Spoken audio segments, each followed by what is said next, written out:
Hello, this is a guy who likes fanfiction and is too lazy to read, so here is all roads lead to Denerim in audio form. Check the description for the links to the author. 91 In Denerim. Mila enjoyed second watch while on the road. It was peaceful and quiet, filled only with the sounds of the others sleeping in their tents. She sat on a fallen log by the campfire, Fang at her feet. He had hardly left her side since she had left the city. Mila was surprised that the wolf had waited for her to emerge for so long. Surprised and honored that the creature deemed her worth such regard. They had been on the road for several days, now, the familiar scents and sounds of the Brazilian forest soothing her after so long inside unnatural city walls. Truth be told, only her duty to her fellows had kept her within them for so long. Now that she was back in the wilderness, she felt she could breathe again.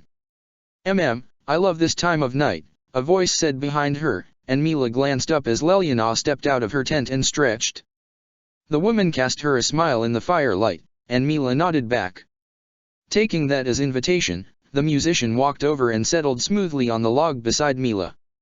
Only a couple weeks ago, she might have been annoyed by the intrusion, but she had been finding herself relaxing around the others as of late.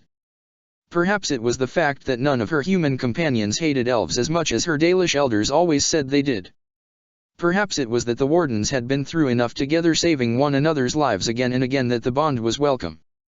Perhaps it was that Mila herself was realizing how lonely being strong and aloof could be. Whatever it was, when Leliana sat beside her, Mila gave the woman a good attempt at returning her smile. I think I love the stars the most, Leliana went on. She waved up at the sky. Sometimes, when I miss Orlays, I look up and I feel like I am there. Do you ever feel like that? Mila nodded, letting her own eyes rise up. Yes. It helps, sometimes. When I see the stars, I remember that, even though my people may wander now, scattered and scorned, once, we had a nation of our own under those same stars. It seems only inevitable that the nation will come again under the same. Leliana was quiet.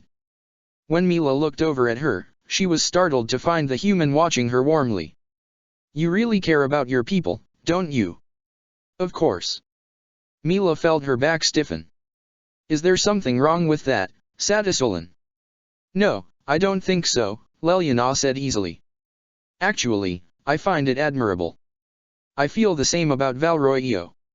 I know Orlays has its problems, but it is part of who I am. I cannot change that, nor would I want to. Yes, exactly. Mila relaxed again, letting her gaze stray back up to the sky. The pair looked up in peaceful silence for a while, the human humming softly under her breath from time to time. Then, something tickled the edge of Mila's darkspawn senses, and she turned her attention toward the tree line. Fang got to his feet, his white fur standing on end and his head swiveling toward the south. A growl escaped his throat. What's wrong? Leliana whispered. Darkspawn, Mila replied, standing and drawing her bow as the feeling grew stronger. Wake the others. The bard nodded and did as Mila said belatedly. Mila realized she wasn't even surprised by humans taking orders from elves anymore.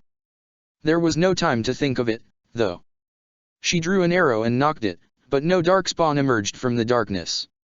She could sense them nearby. It made her blood tingle, but she had no way of pinpointing where. Fang's growls rumbled through the camp. Huh? Alistair's voice asked groggily from nearby. Wada. Then, the night erupted in ear-splitting cries, and a squad of shrieks appeared from the shadows in their very camp. Mila's arrow went flying as if by itself, landing in one that lurked near the healer's tent. It shrieked and ran at her. The companions' camp burst into motion, her fellows jumping out of their tents to fight in their night clothes. When Zevran jumped out of Finn's tent, pulling on a pair of leggings, Finn just flashed the rest of them a bashful smile and got to stabbing shrieks. It was easy enough to back up and let fly, especially as Alistair trundled through the clearing, banging shield with sword to draw the monster's attention. After Wynne had set up her healing aura and Alistair had gotten the shriek's attention, it should have been a typical slaughter as the rogues executed the darkspawn as efficiently as possible. However, it was not simple. Mila heard Fang attacking something behind her and turned her bow toward the danger. A shriek dodged around the wolf, hissing.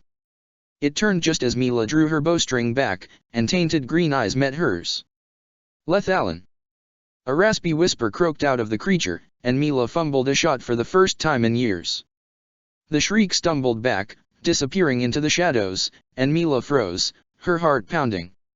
She recognized that voice, had heard it in homesick dreams many times. It belonged to a man who was like a brother to her. She lurched forward, stumbling after the monster with Tamlin's eyes and voice. She nocked another arrow, but couldn't find the strength to pull back the string, especially as she passed behind a tent and spotted the shriek cowering under a tree, cornered by the great white wolf. Mila swallowed and trained her bow on it, doing her best not to shake. Tamlin. No. Stay back, Lethalin. I'm sick. His voice was scratchy and warped, and his form was far more darkspawn than elf, but she knew him all the same. Lethalin, Mila choked out. It will be all right. We can help you. No, no. No help. Too late. Mila lowered her bow, and Tamlin let forth an inhuman shriek that belied what he'd become. Stay back. She snapped her bow back up, though the idea of shooting her old hunting partner seemed inconceivable to her. This was the boy who had once stolen her favorite Hala figurine as a child, then cried when he genuinely lost it. This was the preteen who had raced her up the trees, all bright, sharp laughter in the face of her stubborn determination. This was the young man who had restlessly insisted they patrol farther from the perimeter of the camp than the keeper liked, and in doing so had come across a trio of hapless humans who had showed them a carved stone with written Elvish on it. This was Tamlin. Mila.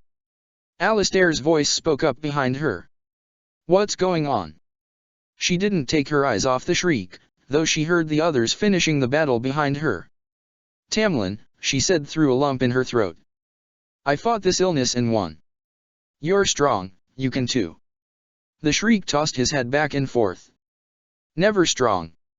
Not like you. He sings to me, Lethalin. I can't, he wants me to hurt you. I won't. Tamlin shrieked and dug warped claws into his head. He was in pain, tormented. The campsite was silent. Her breath coming hard, Mila drew back her bowstring. Do it. Tamlin whispered, humanity slipping from his tainted eyes. Please, Lethalin. Don't let me, please. Tamlin had never begged in life, he'd been far too proud. That, more than anything, let Mila release her arrow. It flew true, punching right into the shriek's heart. It slumped to the ground with a sigh, and Mila followed his example as her knees gave way. She dropped her bow and knelt in the dirt, feeling something awful and harsh tearing at her insides.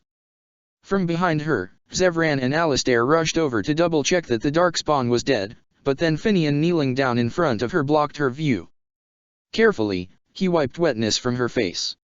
She blinked, realizing with shock that she was weeping. She hadn't cried when her Valislin had been applied. She hadn't cried when her clan had turned her out. But now, seeing her friend and clansman twisted into a tormented shadow of himself, she could only think that he deserved all the tears she could give him. Finian pulled her close, into a hug, and she wept into his shoulder. For Tamlin, for the clan she would never see again, and for things that she couldn't even put words to. At last, the deluge of tears slowed, and Mila pulled away from her fellow elf to wipe her weakness from her face.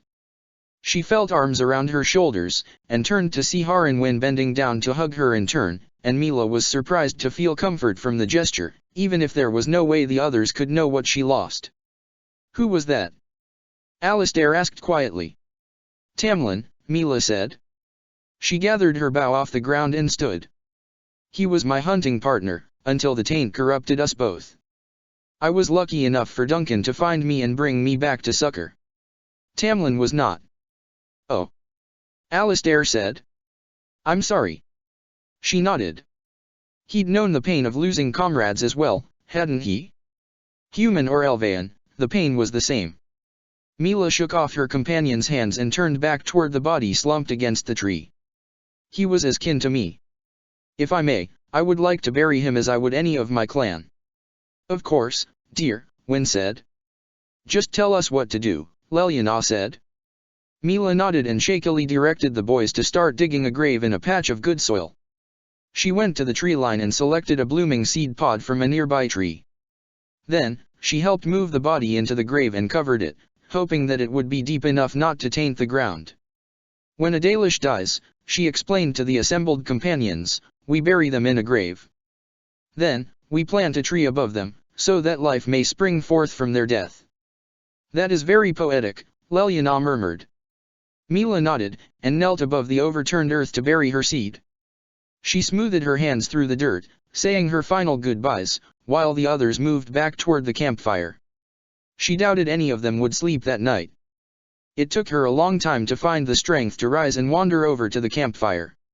When she did, most of her companions were sitting, speaking quietly.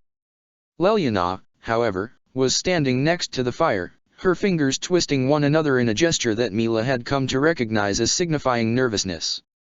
Mila, the bard said. If you would like, I would like to sing something, for your friend. Mila stopped outside the firelight. She was too drained to put up a fight if the sister wished to perform her chant. What would you sing? Lelyana seemed to sense her reservations. She smiled sadly, firelight flickering off her auburn hair. A song that was sung to me, many years ago. It was, when my mother died. Mila wasn't the only one to raise her eyes in attention at this. Lelyana had never spoken of such things before. This wise elven woman comforted me and told me that we shouldn't fear death, or hate it. Death is just another beginning. One day, we all must shed our earthly bodies and allow our spirits to fly free. Mila nearly lost her breath right there, the bard's gentle words echoing Dalish lessons she had learned growing up. Lessons that were easy to forget, in times of pain. That a Chantry sister could understand this, but Lelyana was more than just a sister, just as Mila was more than just a Dalish. May I sing this song for you? Unable to speak, Mila nodded. Ponderously, Lelyana turned to the fire and began to sing. Expecting a Chantry hymn, Mila was shocked to hear an old Dalish melody pour forth strong and pure from her throat. Haran na Melanisalan. More than a Dalish melody, Dalish words. There were elves in her clan who weren't fluent enough to sing this song. Emma Irabellas. Suverin and Isla Hammon. Mila's knees buckled as the melody flowed over her, and Alistair guided her gently to sit on the log behind her. Vihan and Himdorfellas. In Othenera na Rivas. Lelyana turned to meet Mila's gaze, her eyes soulful and dark in the firelight. The Sadasulan may not have known in her head what the words meant, but she knew in her heart, and thus sang with all the sorrow and hope that Mila had never been able to express. Finian produced his lyre from somewhere and began strumming it along, strings softly harmonizing with Lelyana's voice. Vir Sulan Nen. Vir Durdhera. Vir Simulanuman. Vir Lath Savunan. Her companions listened in reverent silence, joined around the campfire in comfort and brotherhood. Alistair's arm fell around Mila's shoulders, and she leaned into her fellow warden, her heart constricting as she watched the bard who sang as if from Mila's own soul. Vir Sulan Nen. We sing, we rejoice. Vir Durdhera. We tell the tales. Vir Simulanuman. We laugh and cry. Vir Lath Savunan. We love one more day. Lelyana's voice faded out, Finian strumming a few last light notes on his lyre. The bard turned to face Mila, her hands once again working nervously. Mila just gazed back, unable to speak. Well. Lelyana said nervously, finally breaking the quiet. Was that all right? Mila couldn't find the words, so instead, she stood and walked over to the bard, pulling the human into a warm embrace. The elf felt like she was overflowing, the tears streaming silently down her face insufficient to express just how perfect the song had been. Thank you, she whispered thickly in the Sadasulan's ear. Gently, a hand reached up to card through the beads in her hair. 92 The ultimate proving. It was hard to say what hit the hardest, with the whole sodding anvil of the sodding void debacle. First, when they finally got the hordes to manageable levels and were raring to turn back for their fallen princess, the psycho bitch had turned up and locked the sodding door behind them. They had nothing for it to forge on. Then, there was the psycho bitch herself. Branka the sodding paragon smith. Paragon of sacrificing her own people and going absolutely off her nut, maybe. The traps up to the anvil had been a pain. Garrot could handle the mechanical stuff just fine, if it weren't so old and prone to sticking. Didn't help that he really wanted to strangle something at that point, and the only enemies making themselves known were twice his height and made of rock. At least the walking statues were no match for two pissed-off berserkers, a blood mage, a shapeshifter, and a Cunary.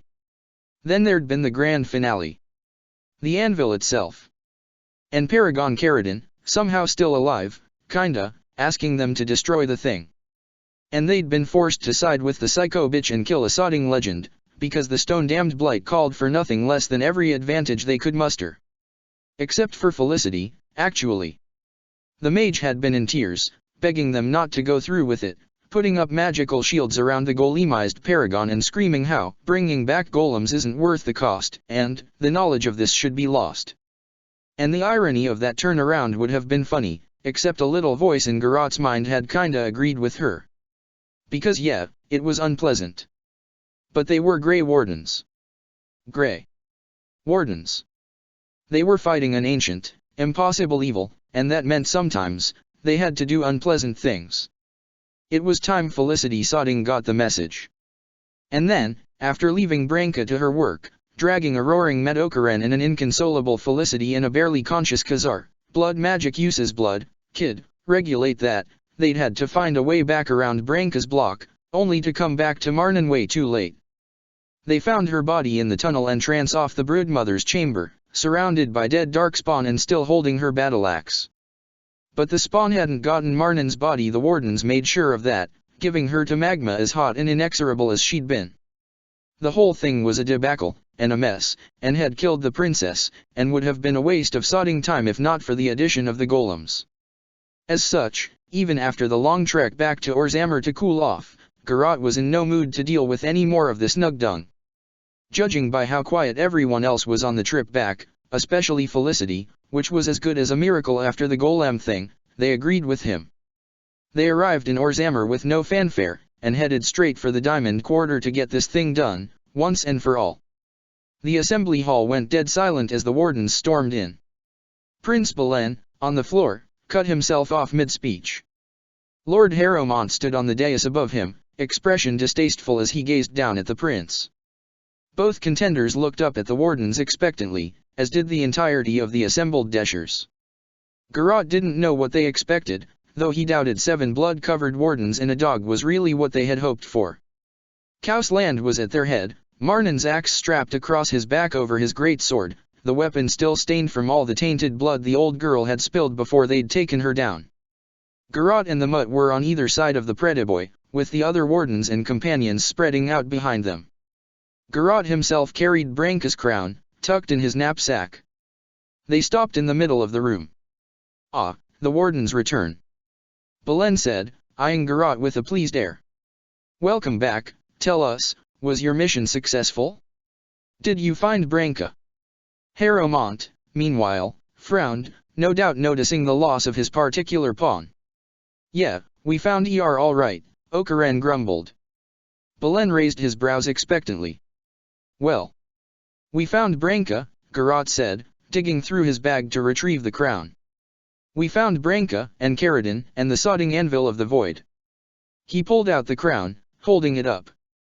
Paragon Branka figured making a golem army was too important to leave, so she made a crown for the rightful king instead of coming herself. Belen grinned, sensing victory. And who did the Paragon choose? Warden. He could feel eyes on him, both dwarven and non. His fellow wardens watched him, but didn't intervene. Belen's name was on the tip of his tongue, but then he saw Marnan's axe in the corner of his eye, reminding him that this bastard was responsible for exiling her, and for slaughtering her family, and for sending them out again, and he couldn't do it. Contract be damned, differences aside, she'd been a good person, and Garot wasn't going to let it end this way. Sod it. Branka didn't sodding care. Garot threw the crown to the ground, to the gasps of the assembled Deshers. Caridin didn't sodding care. I don't sodding care. Garot stalked up to Percival and yanked the axe off his back. The only person I woulda trusted with that crown is dead in the deep roads. He swung the axe down with all his might, where it lodged in the assembly hall floor at Belen's startled feet. Dead because you nughumpers couldn't stop bickering between yourselves long enough to realize that the walls are caving in around you. Garrot waved an accusing hand around the entire hall. Marnan Ejikin died fighting next to Topside Ears and the Legion of the Dead to protect the world from Darkspawn, while you, the so-called elite, sat on your asses, bickering over which of these assholes gets to sit in a pretty chair while civilization falls. This earned him shouts of protest, and Belen looked livid. Now, you listen here, you ascended casteless thug. No, you listen. Garrot surged forward, yanking Belen up and gripping him by the throat like the prince was a seedy seller during a shakedown back in his Carta days. We are in the middle of a blight, you slimy son of a bitch, and the Grey Wardens have had enough. This is going to be settled, now. The hall guards started in on Garrot, but Sten drew his hammer and kept them back with a glare. To one side, the dog growled, and there was the crackling of a loaded lightning spell somewhere behind him. Garrot ignored all of it. Still grabbing the prince by the collar of his fancy coat, Garrot started dragging Belen toward the door like a naughty child being hauled off to bed without dinner. You two are going to settle this the old-fashioned, dwarven way, by beating one another to bits on the proving grounds. Now wait a minute. Harrowmont scurried down the dais. Give us a moment to gather our men. To choose a champion. No. No champions. No time to sabotage the other team. Just you two assholes, with weapons, trying to stab each other to death. The assembly broke into excited murmurs. This may have been gross misconduct, but the idea of an impromptu proving overrode any scandalized feelings. Harrowmont protested into the rising excitement, but Hugo growled and herded him after Garrot like a wayward nug. Belen remained apparently speechlessly flabbergasted at the idea of being manhandled, and Garrot tugged him on. It became a parade, the wardens dragging and herding the two contenders for the crown through the Diamond Quarter, with the Deshers crowding out in a train behind them. They attracted attention as they headed down through the district, making more nobles fall in line behind the excited assembly.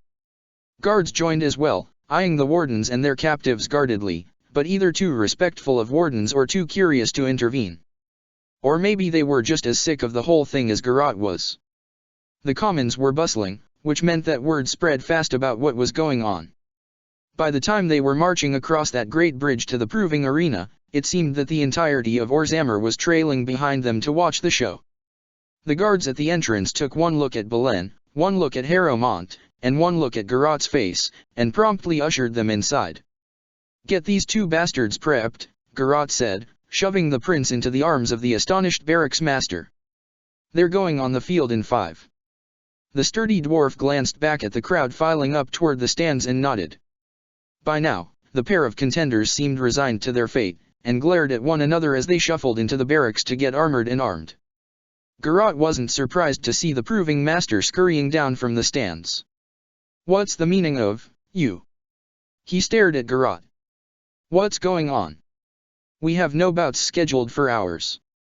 Impromptu bout, Garrot said. The proving master eyed the crowd still streaming in. Stone. I haven't seen this many people since Marnan Ejikin took the field in her own glory proving. Yeah, well this is sorta related. Garrot glanced back at the barracks. The contenders'll be winning the Orzammar crown. The proving master's eyes went wide. I see. To the death. I suppose that depends on who wins, don't it? Garrot turned and led his companions up into the stands. The grounds master came with, waving the wardens into the premium box beside him. They squeezed onto a pair of benches that were haphazardly placed in the box. I take it this is unconventional, Felicity posited, sitting down near the back. She hadn't said much since the whole thing with Caradin and the golems, instead burying herself in her codex on the way back to Orzammar. Yeah, Garrot grunted. But it's entertaining, and that means the Deshers are gonna go with it. They love their political theater. Even the proving master smirked at that. In the stands around them, a roar went up, and the two contenders stepped onto the field. Neither of these men were natural fighters, and it showed. Belen wore a set that was all shiny and undented, ceremonial, at best. Harrowmont, meanwhile, moved stiffly under his set, unused to the weight. Belen had a long sword and shield, whereas Harrowmont fidgeted with a shield and hammer. Garrot wondered if either knew which ends of their weapons to operate. The two stood facing one another in the middle of the arena, and the proving master moved to the front of the box. This is the ultimate proving. The master belted out, his voice filling the arena. Fought under the eyes of the paragons of Orzammar, to determine our next king. 2 contenders. Only 1 crown. Which of these outstanding men will win the throne of Orzammar? Will it be Prince Belen Egican, last child of our late, great King Endrin and current head of the great house Egican? Belen pumped a fist, and a cheer went up. Or will it be Lord Pyrrell Harrowmont, who has served the assembly and the previous king for his entire life? Another set of cheers rose as Harrowmont bowed toward the stands. The assembly can't decide. The paragons can't decide. Now, the stone will decide in the ultimate test. Fighters, ready your weapons. The 2 politicians held their weapons ready. First one to fall is vanquished, and the last standing is declared king of Orzammar. Fight! The stand roared as the 2 circled one another. Belen stepped forward first, testing Harrowmont's defense with a short swing. The blow bounced off the older man's shield. Harrowmont responded by skittering back, hiding behind his shield. When Belen stepped in again, the older man once again raised his shield to deflect the blows, then struck out with his hammer. Belen dodged aside, not even bothering with the shield. The fight that followed was a metaphor for the entire sodding situation. Both were careful men. They wouldn't have lasted this long if they weren't, and that meant a long time of the 2 just circling, planning their next steps. Belen was more aggressive than Harrowmont, though, which meant most of any clashing was Belen's doing, while the younger man maneuvered around the elder, his sword seeking a weak spot. Harrowmont, meanwhile, turtled up behind his shield, using that like a weapon in itself to fend Belen off and tire him out. While Belen circled, Harrowmont stood his ground, waiting patiently for his opponent to strike before offering a swift counter. A counter that Belen always anticipated and outmaneuvered. No wonder the election had gone on so long. As opponents, their styles were pretty much perfectly matched. No wonder they'd needed a third party to intervene. No third party would step in now, though. There were only the 2 nobles and the cheers of the crowd. Then, Harrowmont made a mistake, raising his shield too high and letting Belen get a foot up under it. A kick sent the shield spinning across the grounds, and that was the end of it. Belen didn't hesitate to go for the kill, neatly removing his opponent's head from his body, and a thunderous cheer swept through the arena. Belen raised his bloodied sword high in victory, and the crowd took up the cry of Belen. Belen. Victory goes to Belen Egican. The proving master shouted, some magic of acoustics making his voice carry over the noise of the crowd. The stone has decided. Garrot felt something hard and cool pressed into his arm, and turned to see Morrigan pressing Branka's crown against him. She arched a brow and smirked, and Garrot snorted a laugh and took it. He hooked a rope to one of the columns in their box and rappelled down the side of the arena, landing in the pit after a couple bounces. The crowd cheered again, some probably recognizing him as a warden, others as the cheeky duster who had once infiltrated the proving and kicked the honor out of the warrior caste's best fighters. Garrot waved and held up the crown, and the roar was deafening. A rhythmic pounded started somewhere to the left of the stands, and was soon taken up throughout the whole arena, dwarves taking weapons and feet against the ground like a giant drum. Belen watched Garrot approach with a smirk, dropping to his knees and presenting the top of his head.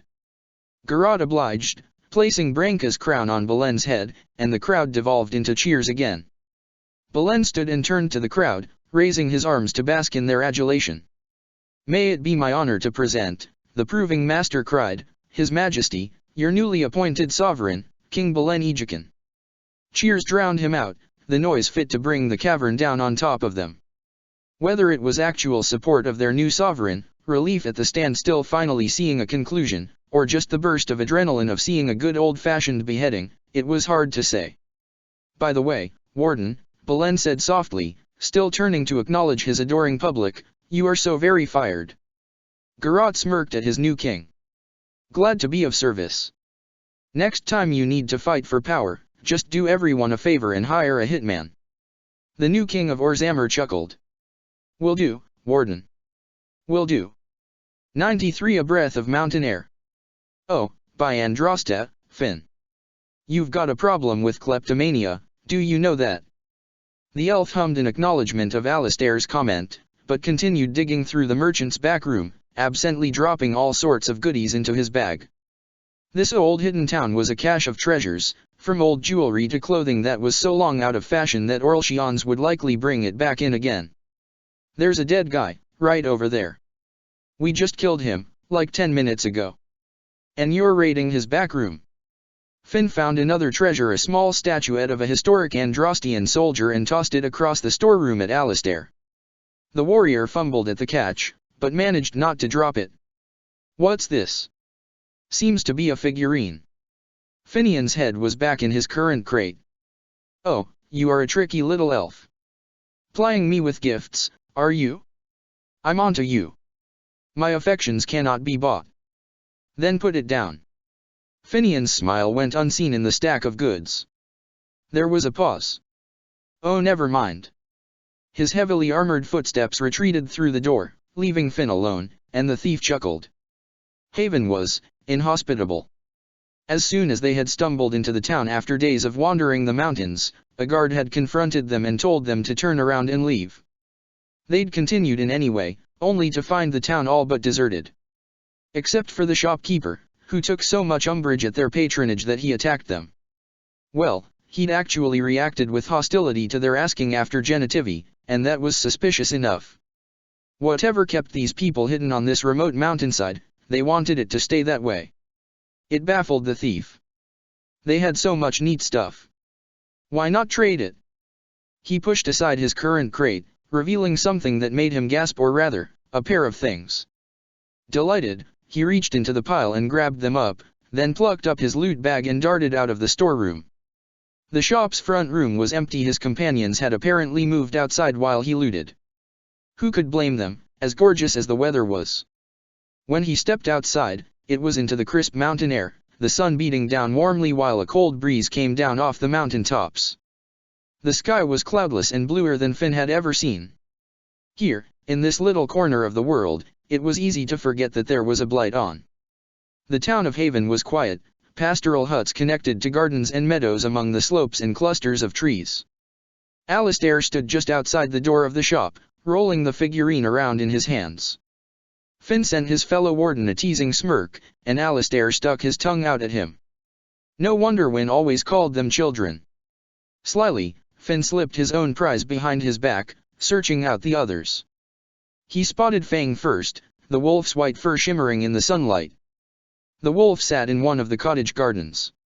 Beside him was Mila, the elf, carving at a hoof of the deer they had eaten for dinner yesterday.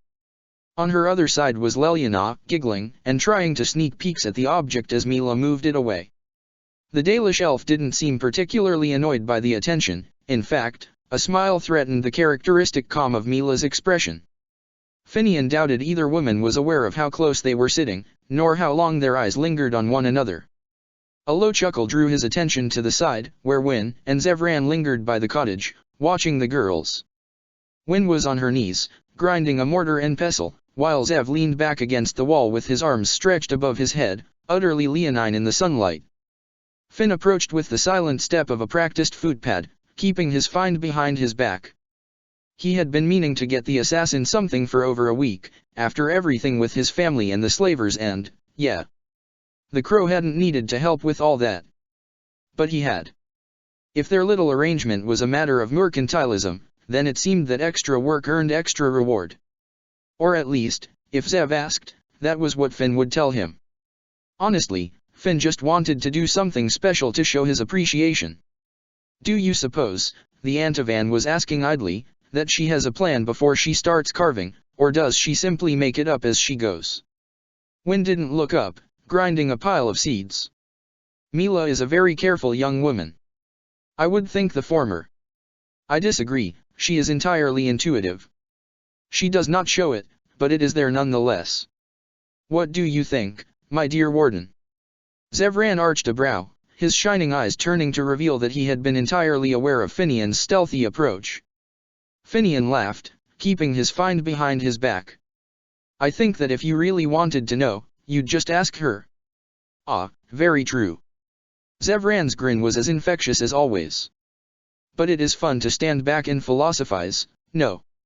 Zevran Arena, Anta Van Crow, warden companion, awful poet, and amateur philosopher. You wound me, my dear, bringing my poetry into this. Dirty poetry, Zevran. Those two words should not exist together in the same sentence. Ah, you have simply not developed a taste for truly awful poetry, then. Give it time, my warden, we will get you there. Dimly, Finn heard Win sigh and stand. I will go check on Alistair. We must move on soon. Finn nodded but didn't watch her leave. He moved to lean sideways against the wall, facing Zevran with his prize still not so subtly held behind his back. Zevran shifted his own stance to face Finn. The assassin laughed fondly. So tell me, my warden, what is it that has you smiling so smugly at me? I have something for you. Oh ho? Might it be a kiss, perhaps? Or perhaps you are misleading me, and have written me an awful dirty poem at last? Or perhaps a song, my aspiring bard? My heart patters in anticipation of your terrible rhymes and novice melodies. Finian schooled his face to utter seriousness. Rest assured, Zevran, when I write you a song, it will be as fantastic as you are. I will accept nothing less. Flattery will get you everywhere, my warden. As you well know. Zevran leaned in as if to steal a kiss, but Finn bounced back a step, grinning. You tease me. How cruel. I still have something for you, and it's not that. Pay attention. Zevran laughed full-throated, leaning back against the wall again. The sunlight made his golden complexion seem to glow. Very well. I will indulge you, what is it that you wish to give me? Finian produced his gift, and Zevran's playful smile dropped into a look of honest surprise. Boots? You are giving me boots. Finian shoved them into the man's hands, and the assassin took them, looking perplexed. Then, Zev's eyes widened, and he pressed one to his nose and took a hearty whiff. Ah, that smell. A broad smile lit his face. This is Antivan leather, isn't it? I would know that anywhere. Finian leaned back against the wall, trying not to look smug. He apparently didn't do a very good job, because Zevran took one look at him and laughed. You continue to amaze me, my dear. I don't know how you found these, but thank you. Go ahead and try them on. But I'm not done admiring them yet. Zevran absorbed himself in studying the boots, handling the leather and rubbing his nose against them. Can you smell that? Like rotting flesh? Just like back in Antiva City.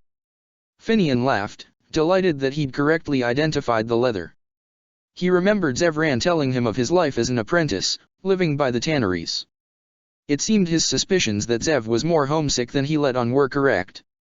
There was no going back for the former crow, but maybe this would help. Now if only you could find me a prostitute or two, Zevran was saying, a bowl of fish chowder, and a corrupt politician. I'd really feel like I was home. Zevran's laugh was full and unbound, and something in Finn swelled with it. He'd never seen Zev so happy. He wanted to see the man like this again. It was every bit as much a rush as any thefts or manipulations ever were. Zevran hummed pleasantly as he kicked off his boots and slipped the new ones on. He kicked out a couple times, rolling his ankles in the tough leather. And they fit.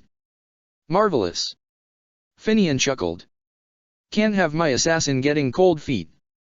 Rest assured that, wherever you are concerned, my dear, my feet will never be cold. Zevran stood, satisfied with the fit of his boots, and met Finn's eyes slyly. Without warning, he swooped in and kissed him, right there in front of everyone. Finn had never kissed in public before, never mind that all present were perfectly aware by now of what the two were up to most nights. Even so, Zevran pulling him close, curling an arm around his waist, that was familiar enough for him not to mind much. That wasn't what surprised him most about it. They had kissed before, in passion and in play, but never like this, gently, and with a leather-clad hand cradling his head. Finn's spine melted, and his thoughts fizzled away until all he could think was a startled wow. Of course, they weren't alone to enjoy it, as evidenced by the delighted squealing he heard from the garden and the groaning from by the shop. That's so cute.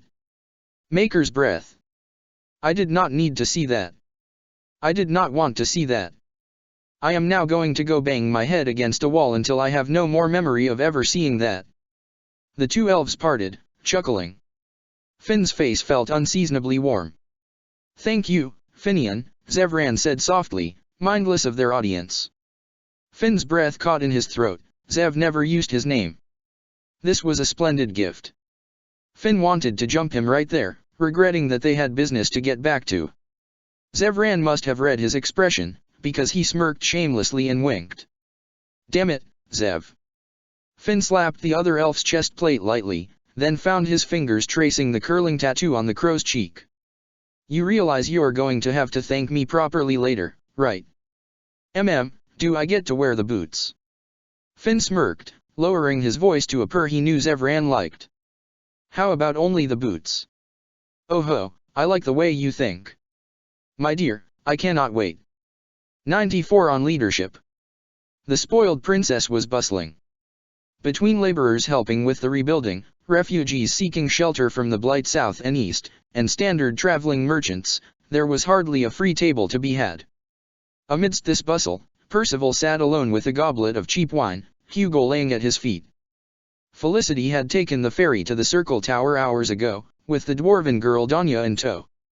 The girl had tagged along with them from Orzammer at Felicity's behest, and the two had promptly erected a bubble of scholar babble around themselves to the absolute exclusion of the rest of the group. Which was perhaps for the best, really. Percival still recalled being blown off balance by one of Felicity's kinetic pulses at the anvil of the void. Perhaps it was better that she turned her attention to Danya rather than to questioning the rest of the warden's decisions. Garrot had accompanied Felicity and Danya to the tower, citing something about making a delivery of his own, and Percy hadn't been able to scrounge up the moral outrage to question it. After blood magic, and political corruption, and condoning the deaths of dwarves to create golems, whatever they had to do, they would do. It was the way of the wardens. He just wished Garrot had at least told him what was going on before heading off to do it somehow. He doubted his father had had this in mind, when he'd made Percival swear with his dying breaths to dedicate his life to the order. "Here's the guy," said the voice of the only other member of their party still in the inn. The dwarf wove out of the crowd and stopped next to Percy, a dwarven barmaid somewhat reluctantly in tow. "Tell Yar, warden, about that dragon I killed." Percival took a sip of his wine, hiding his smile behind his goblet. "I'm not going to do that, Okaren." "Ah, come on. It was great." Okaren leaned close, lowering his voice. "Come on, Perce, help a guy out, eh?" Back in his high-ever days, Percival would have gladly gone along with this, but he was beyond the point where deceiving women into bed held any appeal to him. "Okaren, you are a fine warrior who just stormed the deep roads and took part in a huge historical event. You don't need to lie to impress a woman. Bah. Shows what you know." The woman rolled her eyes and started off, and Okaren whirled. "Wait, Felsi." "Ah, stone." The dwarf scurried after her, disappearing back into the crowd. Percy sat back and drained his cup. It had been over a week, now, since Marnan had died defending them in the deep roads. She'd been a good leader, and a good friend, and Percival was honestly not sure how they would defeat the archdemon without her. But the blight marched on, and they had to keep going regardless. Percival was worried that they were falling apart. Marnan was gone, and now the others were scattered, each wandering off in disparate directions. Felicity hadn't asked anyone before inviting that Danya girl to the tower with them, and who knew whether she'd be back that night. Okaren had surprised everyone by agreeing to come to the surface with them, but had promptly started drinking himself into a stupor every night. Garrot was unpredictable ever since that business with the proving. Sten seemed more withdrawn by the day, Khazar was his usual hot-headed self except Moriso, and Morrigan spent all her time alone, cavorting with demons, for all Percival knew. That shouldn't be the way of it. Someone had to keep the team from unraveling. Suddenly restless, Percival stood. Hugo hopped upright with a wag of his tail. "All right, boy. Let's go for a walk." The warden headed out of the tavern and into the night. The change was astonishing. The light and noise of the tavern spilled out into the darkness, but everything else was still. The Circle Tower was a dark silhouette against the night sky.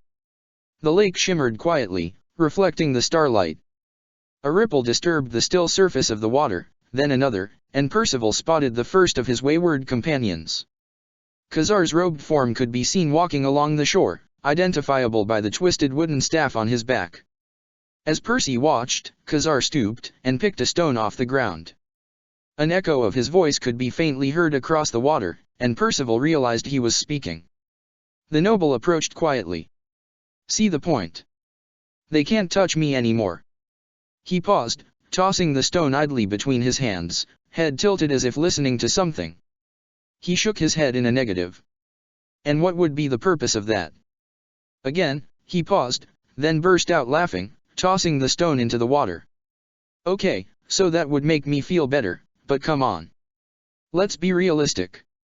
They're protecting the mages from a darkspawn army right now, and we're going to need all the mages we can get to make it to the archdemon alive." A twig snapped under Percy's feet, and Khazar spun, looking like a puppy caught in the pantry. "Khazar? Who were you talking to?" It was instantaneous. One moment, Khazar was wide-eyed and guilty, the next, he was hot and defensive. "What? I can't talk to myself when I'm alone." That was not really talking to yourself. I've had less active conversations with Hugo. I don't have to answer to you. Khazar huffed and started walking away, and Percy pursed his lips. This was the problem: without Marnan, they didn't have the proper leadership. She had deputized Percival in jest, but he still couldn't help but feel responsible. He raised his voice. "Then who do you have to answer to, Khazar?" The mage spun back, and lightning started crackling up his arms. "Who says I have to answer to anyone? I'm not a circle mage anymore. I don't need a caretaker." "Are you sure about that?" Percy snapped back. "Because last I knew, independent, well-balanced individuals don't turn to blood magic." "Oh, here we go. Don't give me that. I haven't said a thing about it since that stunt on the bridge. I may not like it, but I understand the necessity." "Then what, Kausland? Why are you bothering me?" "Because you don't seem to know when to stop. You're like a storm that's all wind and fury now, but sooner or later you're going to blow yourself out." Khazar set his jaw stubbornly. "Then let's hope that happens after I kill the archdemon." Khazar didn't storm off, as Percy thought he would. Instead, the young elf merely turned his back and resumed throwing rocks into the lake, this time without the monologue. The use of the word "I" made Percy's brows rise. It was apparent, however, that Khazar was done speaking. Percival sighed and turned, heading away from the lake. Hugo bounded ahead of him, turning them up the hill toward the road. By the roadside on the crest of the hill above the village, he found Sten. The Cunary worked in darkness and silence, digging through the roadside brush. "Looking for something?" "Yes," Sten grunted shortly. With a happy bark, Hugo burrowed into the brush to help search. Percival frowned, noticing several dark shapes that had been thrown to the roadside nearby. Bodies, he realized.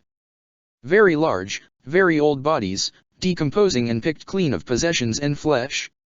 "Are these Dash?" "Yes." "You knew them?" "Yes." Percival stared out at the shapes that had once been Cunary warriors. "I'm sorry." He paused, and the Cunary gave no acknowledgement of the sentiment. "Would you like to burn them? Or bury them?" "No." Percival glanced over at the Cunary, surprised. "Don't Cunary honor their fallen?" Sten stood up and looked at him for a while. Then, he sighed through his nose, turning to face Percival more fully. "Those are not the fallen. Those are empty shells." "Then that's it." Percival couldn't hide the spark of outrage that lit inside him. "You die and then, poof, empty shell?" "No." Again, Percival was startled. He looked over at the brush where Sten had been rifling and Hugo was now digging. Realization dawned. "You were looking for their weapons?" "Yes." "What will you do when you find them?" "It is my place to send each blade of the fallen Bearsod back to Par Valen." There was a certain heaviness in his tone, containing more than just loss of fellow soldiers. This was responsibility. Guilt, even. "You led them." Sten looked at him, face unreadable. "You're an officer." "It is irrelevant." Sten moved to return to searching. Fire ignited in Percival's belly. "Hey, wait a minute." Sten didn't stop, so Percival stalked forward to block the larger man's path.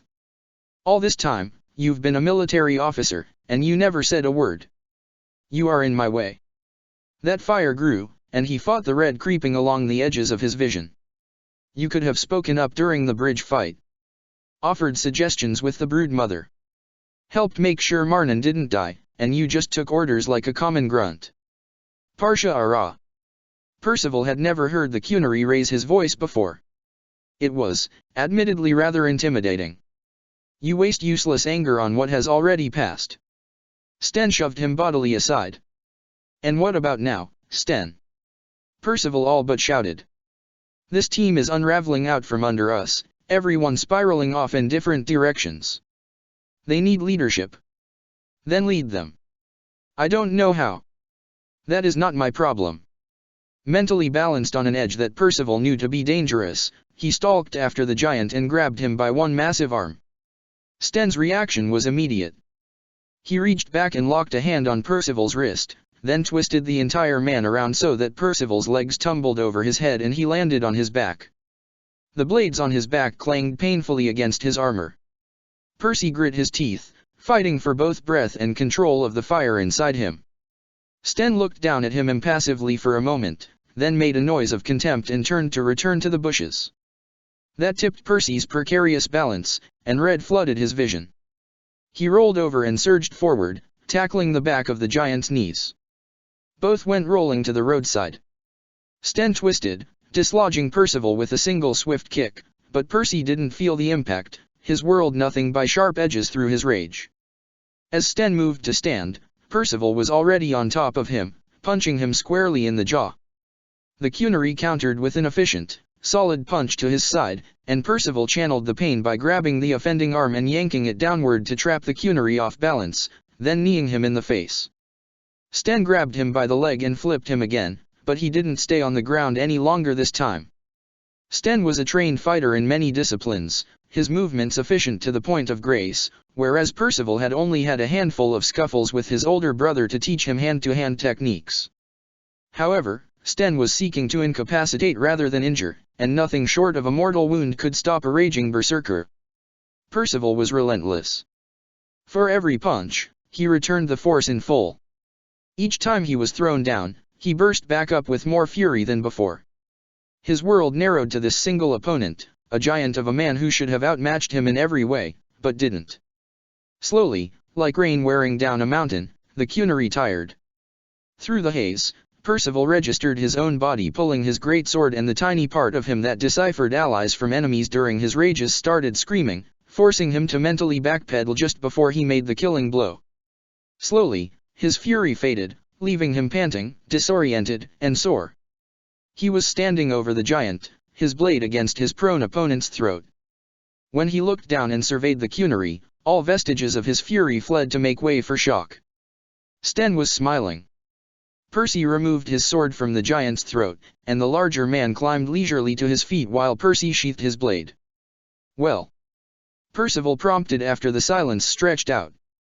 He rubbed at his forming bruises now that he'd come down from his rage. He appreciated just how rough that scuffle had been. Sten sighed, a rough, short blast through his nose. "Very well. You asked why I have remained silent, and thus I will answer. For weeks, I have watched you wardens. You are easily distracted, and concerned about petty personal matters, and often wander off to take care of inconsequential business. You employ Sarbas unsupervised among your ranks, and the closest thing you had to a commander was a woman soldier, which is unheard of in the Kun. So, yes, I have remained silent. I am a stranger, unfamiliar with your ways. My leadership would not be welcome, as is apparent by how any input I have given before now has been dismissed. But if you wish to ask after my experience, so be it. I'm listening now, Sten. What should I do? The most pressing matter first. That elf Sarbas must be leashed, or he will strike out. Sarbas. You call them mages. I find our word more fitting. You think Khazar needs to be put under control? Percival said incredulously. I don't see how. It is not a matter of what you can see, it is merely what must be done. If you do not, he will cause damage to himself and all around him. Had he not said something similar to the elf's face that very night? How would I go about doing that? Among the followers of the Kun, Sarbas are chained and collared, their lips sewn shut. I take it that is not an option. Absolutely not. A pity. There was a pause, and Percival did a double take. Was that a joke? Couldn't be. Sten's stoic expression didn't so much as twitch. The dwarven warden is Karashik. He is uncomfortable in positions of authority and seeks a commander. If you make your superiority clear, he will fall into line. Further, he will prove a useful lieutenant by defending your position against others who doubt it. Others such as insubordinate Kunari. Yes. Sten met his look squarely, and something in that made Percival smile. The healer Sarabas is a scholar. Use her, but do not allow her to make decisions for all. She lacks the practical knowledge to do so effectively. The other dwarf needs discipline. He is a good warrior, but not a soldier. None of us are really soldier material, Sten. That is true. Strange, what your society makes wardens of. Don't I know it? The other female Sarbas is an unknown. She is headstrong and keeps to herself. I do not think her dangerous, but trust her with nothing. Somehow, I suspect Morrigan would object to the statement that she isn't dangerous. You asked for my input. I provided it. That you did. You really have been thinking about this, haven't you? As I said, I have watched you wardens for some time. Well, thank you, you've given me much to think about. Sten grunted acknowledgement, watching Percival. Sten. Yes. I'm curious. You must have analyzed me as well. Yes. Indulge me. A sigh. You were bred as Karastan, but not trained. This is strange and inefficient. Even so, it is innate. You seek order and understand something we of the Kun have always taken for granted, that one must strive to fulfill that which one is tasked. I believe your language has a word for it. Yes, Percy said softly. Duty. Yes. You alone among the wardens hold this to be a guiding feature of your life. In that, you are the most Kunari of your companions, and the most fit to lead. Percy didn't bother hiding his shock. You think I'm like a Kunari? No. Only that you are more ESO than your companions. And that makes me best in a position of power. Percival found himself smiling. I see. I doubt it, Sten deadpanned, and Percival chuckled. That was a joke. Who knew Sten had a sense of humor? They both looked over as the bushes rustled, and Hugo reappeared, something round clasped in his jaws. He plodded up to Percy and dropped it at the noble's feet, giving the human a lollygag look. A cake. Percival looked around, seeing only trees and road and battlefield. Where on Thedas did you find a cake? Sten was smiling again, though it was so muted that it was easy to miss in the darkness. Now here is a being who knows his place as a soldier. Soldiers steal cakes in Par Valen, do they? Percival knelt down to his Maberry's level, noting the slobber that marred the frosting. Well, you've gone and ruined it, so we very well can't bring it back. I hope you enjoy getting sick disposing of the evidence. Hugo barked happily and leaned in to take a bite. Percy stood with a sigh, turning an incredulous look to Sten, only to find the Kunari sitting down next to the Maberry. As Percy watched, Sten broke a piece off and popped it into his mouth. Sten. What are you doing? Eating. Very funny. Thank you. Percy shook his head, holding in laughter. He turned and started off. You two enjoy your dessert, then. A bark responded the affirmative behind him, and he headed off into the darkness. Sten had given him a lot to think about. The theme of it seemed to be that the party needed someone to take charge. Was it Percival? Who else could it be? Felicity? No. Perhaps Alistair, the most senior warden? Well, his personality didn't suit, never mind that he wasn't even here. There didn't seem to be any other viable option. Was Percival capable of stepping into the boots that Marnan had previously filled? He found a stone ledge that overlooked the lake, and he settled down on it, feet dangling over the precipice. The left side of his jaw twinged at the change in elevation, a bruise forming there among other places where the Cunary had hit him. Maker, he'd fought a Cunary in single combat, and won. He almost wished his brother was still alive, just so he could rub this in his face. The mental image of Fergus' stunned reaction to such an announcement made him smile, which made his face ache more. Feathers fluttered behind him. Then, something warm and herbal and scent pressed against the ache, soothing it. "'Tis either a very brave man who baits a Cunary, or a very stupid one." Percival smiled around the poultice she pressed to his jaw. "And which one am I?" "Both." The warmth disappeared momentarily, only to press against a bump on his forehead. "But then, I am headstrong and not to be trusted." "Eavesdropping is a rather headstrong habit." "Tch. I was hardly eavesdropping, as you were carrying the conversation where any could hear it. A fact for which you should be grateful, as I now have the capacity to ensure you do not shortly expire from internal hemorrhaging." He turned to smile at her, and she paused, startled. "Morrigan, I didn't know you cared." She sniffed and went back to applying poultices to his bruises. "I assure you, I do not. I merely prefer a world where there are as many Grey Wardens as possible to stand between myself and the Dark Spawn. That is all." "Of course, Morrigan." She tweaked one of his sores, and he chuckled. She worked in silence for a moment, then commented, "You are certainly in good spirits. I just bested a Cunary in hand-to-hand combat. Wouldn't you be?" "Hard to say, as 'tis doubtful it will ever come up." She moved around to his other side, tending to a cut on his eyebrow. "Maybe he'd let you use your bear form." "That would not be hand-to-hand, would it?" "'Twould be hand-to-paw." "'Tis not the same." He watched her out of the corner of his eye.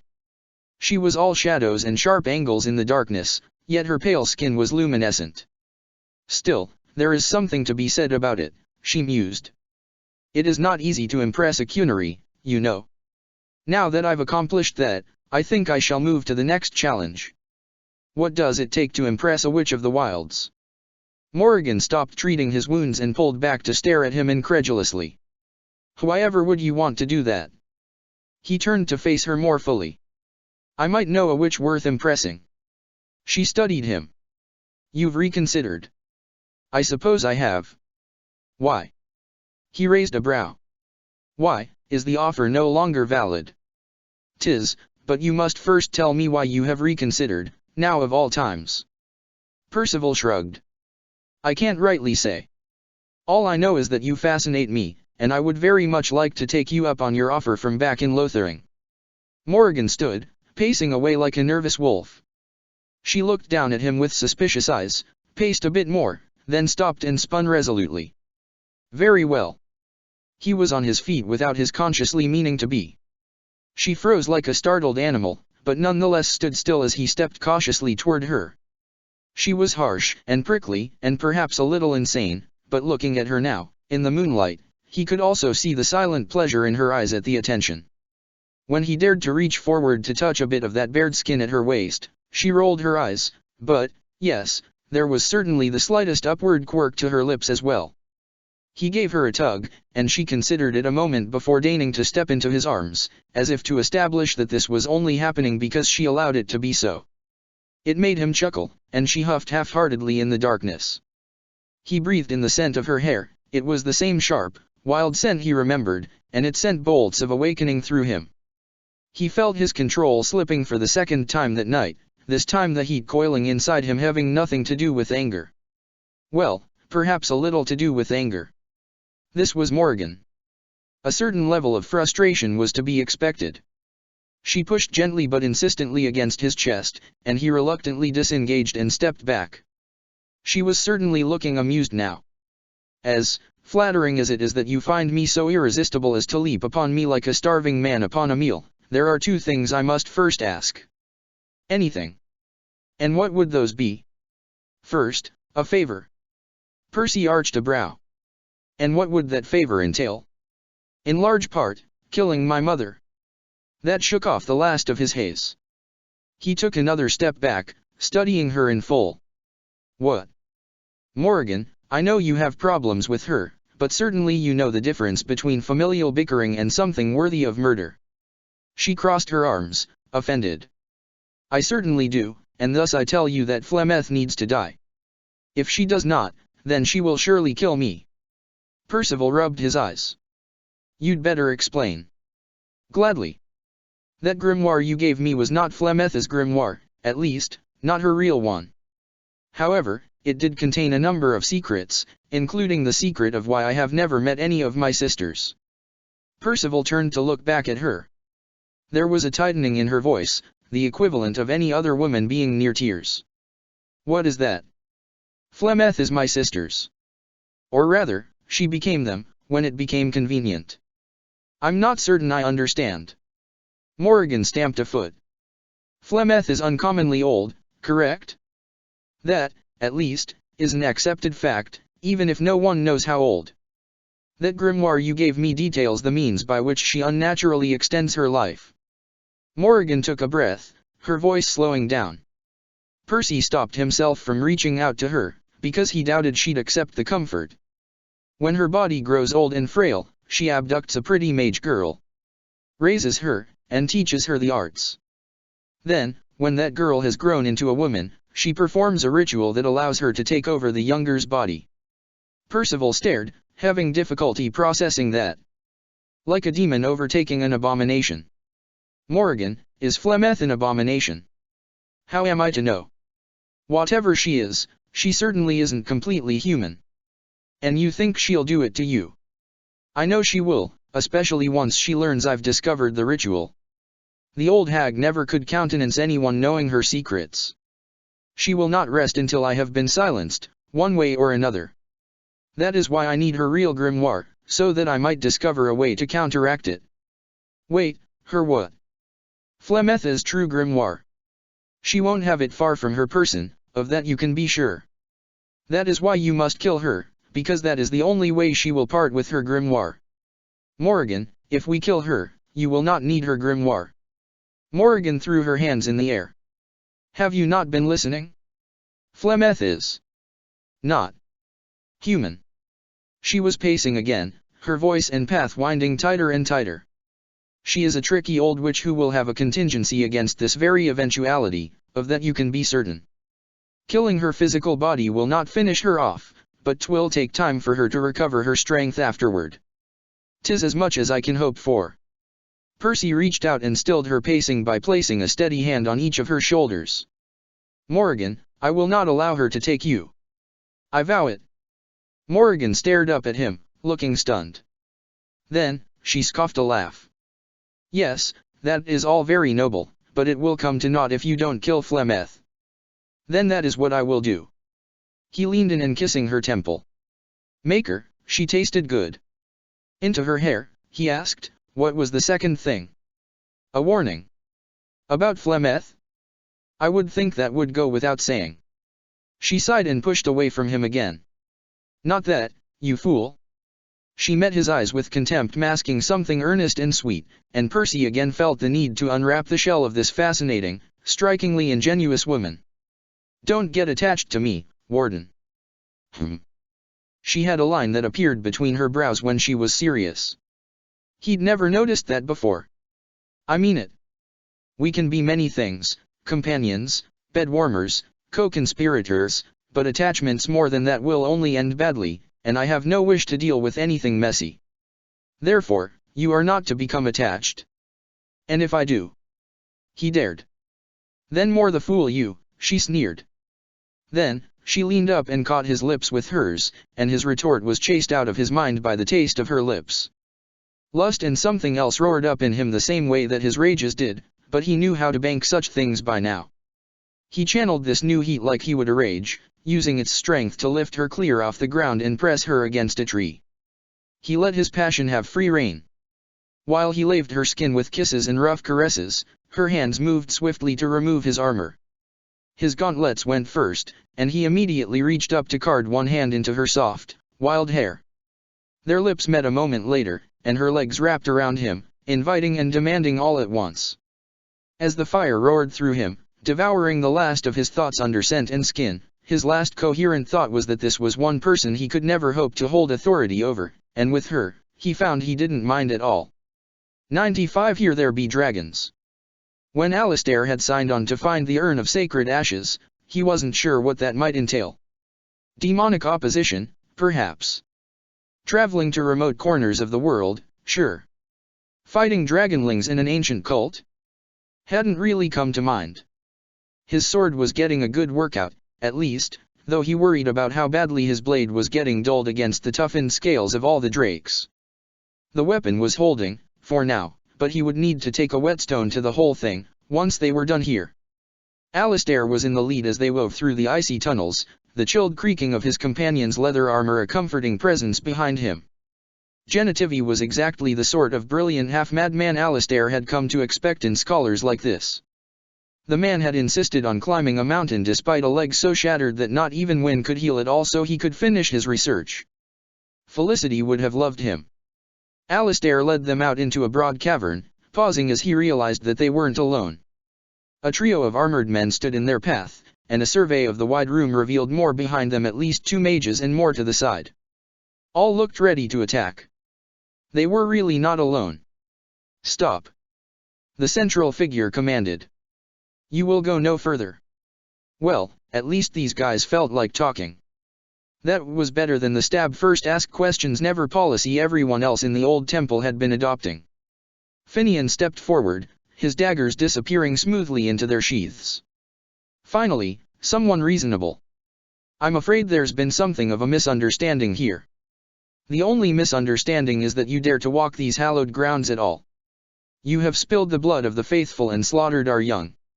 Who are you, that you desecrate the sacred home of the living Andraste? Finian bowed smoothly. My name is Finian, and we are but humble pilgrims. We had heard of the urn of sacred ashes resting in the region, but when we sought it, your people attacked ours. Alistair eyed the mages in the back of the room, wondering if he had enough Templar in him to smite both at once. He'd never tried a double smite before, and didn't really want to. He really hoped Finn knew what he was doing. All this for a relic. The man stepped forward, and Alistair raised his shield. Know this, pilgrims, the prophet Andraste has overcome death itself, and has returned to her faithful in a form more radiant than you can imagine. Not even the Tevinter Imperium could hope to slay her now. Alistair may not have paid all that much attention to his chantry teachings growing up, but he was pretty sure this was several kinds of blasphemy. How could the most sacred relic in Thedas be in the hands of these people? The man stepped forward swiftly to tower threateningly over Finian. What hope do you have? To his credit, Finian didn't even flinch. To slay Andraste? His big brown eyes widened, looking utterly guileless when anyone who knew him knew he was very guileful. We would never do such a thing. What do you mean, she has overcome death? This must be a miracle far greater than any old relic. The man glared down at the elf, some of the fury smoothing out. That it is, stranger. We faithful can only tend to her until it is time for her to rise to her full glory. You have slain many of us, but you can be forgiven if you leave now. The man spun and started stalking away. Wait. Can we not see this miracle? Again, the elf didn't flinch as the large man spun back on him. We have come far, will you not let us at least give our respects to the prophet Andraste? The man loomed over the elf, his voice going soft. None but the disciples may approach Andraste. She is not ready yet, but when the time is right, she will descend upon the nations in fiery splendor, and all will know her.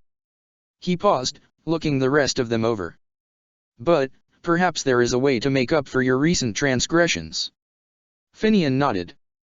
We had no wish to harm you or your fellows. Tell us how we may serve. It was all Alistair could do not to shift nervously. This was an act, right? Perhaps, through Andraste's mercy, her greatest enemy will become her greatest champion.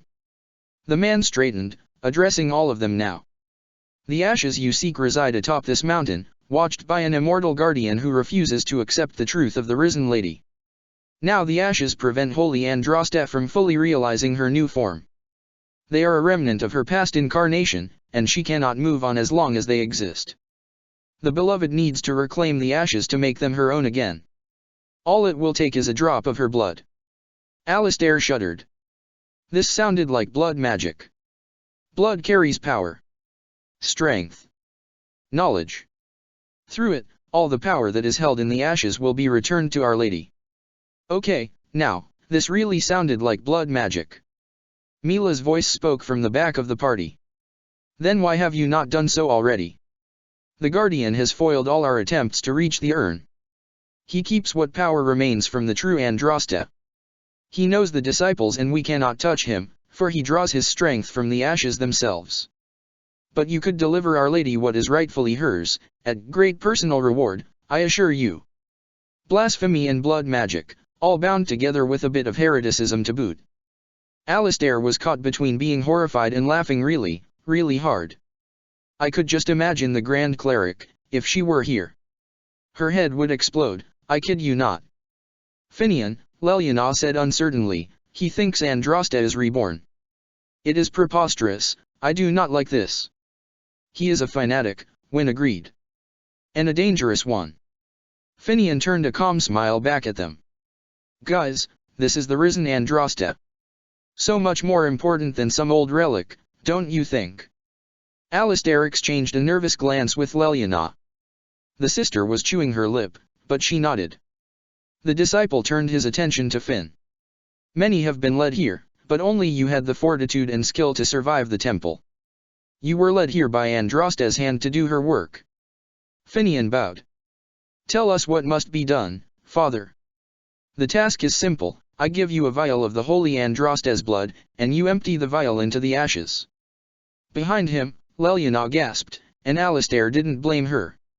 The thought made him feel sick to his stomach. Whatever magic was held in the ashes will be undone, and our great lady will be freed from the shackles of her past life. Finn, I don't like the idea of helping these people, Alistair said softly. There is a great power contained in blood, the man forged on. Through Andraste's guidance, we have learned to harness it. It can be yours, in exchange for a trivial task, a vial of blood, emptied into the urn. That is all I ask. The elf nodded a bit too eagerly, and Alistair once again wondered just how much of this was an act. Consider it done. The priest reached into his pocket and pressed a vial into the elf's hand. Take this. You know what you must do. Come, let us beseech the holy Andraste to let you pass. With that, the man beckoned them to follow, and then the disciples started out toward the back of the chamber, where a sliver of light seeped through. The wardens fell into step behind the cultists. Very clever, my warden, the crow said, too softly for the cultists to hear. We just may get through this with our necks intact. You aren't really going to defile the ashes, are you? Leliana said. Finn didn't answer, his eyes faced forward. Alistair agreed, falling into step beside the elf. I'm just going to assume you have something amazing and tricky up your sleeve. A fleeting smile crossed the elf's face, and that was enough to ease Alistair's concerns for now. They ducked through a tunnel and came out into the sunlight, overlooking a snowy valley. As they stepped out onto the ramp leading down to the valley floor, a huge shadow passed overhead. Alistair ducked back on reflex, and was glad he did when a roar echoed off the valley walls. The warden companions huddled at the top of the ramp, watching in the shadow of the doorway as a dragon swooped overhead. Their platform was a good 200 feet off the valley floor, diving down in a steep slope toward the ground ahead of them. A high dragon. These madmen thought Andraste was a high dragon. That was crazy, terrifying, and a little awesome. The cultists had reached the bottom of the valley, and their leader was speaking with the dragon. She roared, but his placating gestures seemed to be keeping her from attacking. Apparently, she didn't want to attack the ones who had been taking care of her young. Zev, Finian whispered. You've got confusion poison on hand, right? That I do. The assassin chuckled. After all, one of the most effective ways for an assassin to escape suspicion is to have the victim attack the guards himself. Mind, it is excessively expensive and hard to find. I'll pay you back. Wait. Alistair broke in. You want to get a dragon to attack? This is your brilliant tricky thing. Zevran paused, considering. Alas, the agent would probably not work on a victim of that size. But you know what might provoke a dragon to attack? Its own minions attacking it first. Good idea, Finn said. Do it. Zevran reached into a pouch on his belt and pulled out a vial, and Mila handed him one of her arrows. Lelyana followed suit. I do not like attacking from the shadows like this, the sister whispered, as both she and Mila took aim. But they cannot be forgiven for what they would do to the sacred ashes. Both archers let fly, their arrows soaring across the valley. Both struck true, one punching into the back of an armed fighter's neck, and another lodging into the shoulder of a mage. Both yelped and spun, but the poison worked fast. When the dragon roared in agitation over the sudden movement, they spun back. The warrior waved his weapon threatening, and the mage began casting. The other disciples tried to stop them, but then the affected warrior surged forward and attacked the dragon. Alistair winced as fire blasted out of the dragon's mouth, roasting most of the cultists alive. Whatever weak peace had existed between the disciples and the dragon had been spectacularly shattered, and the dragon commenced raining fiery death on every creature in reach.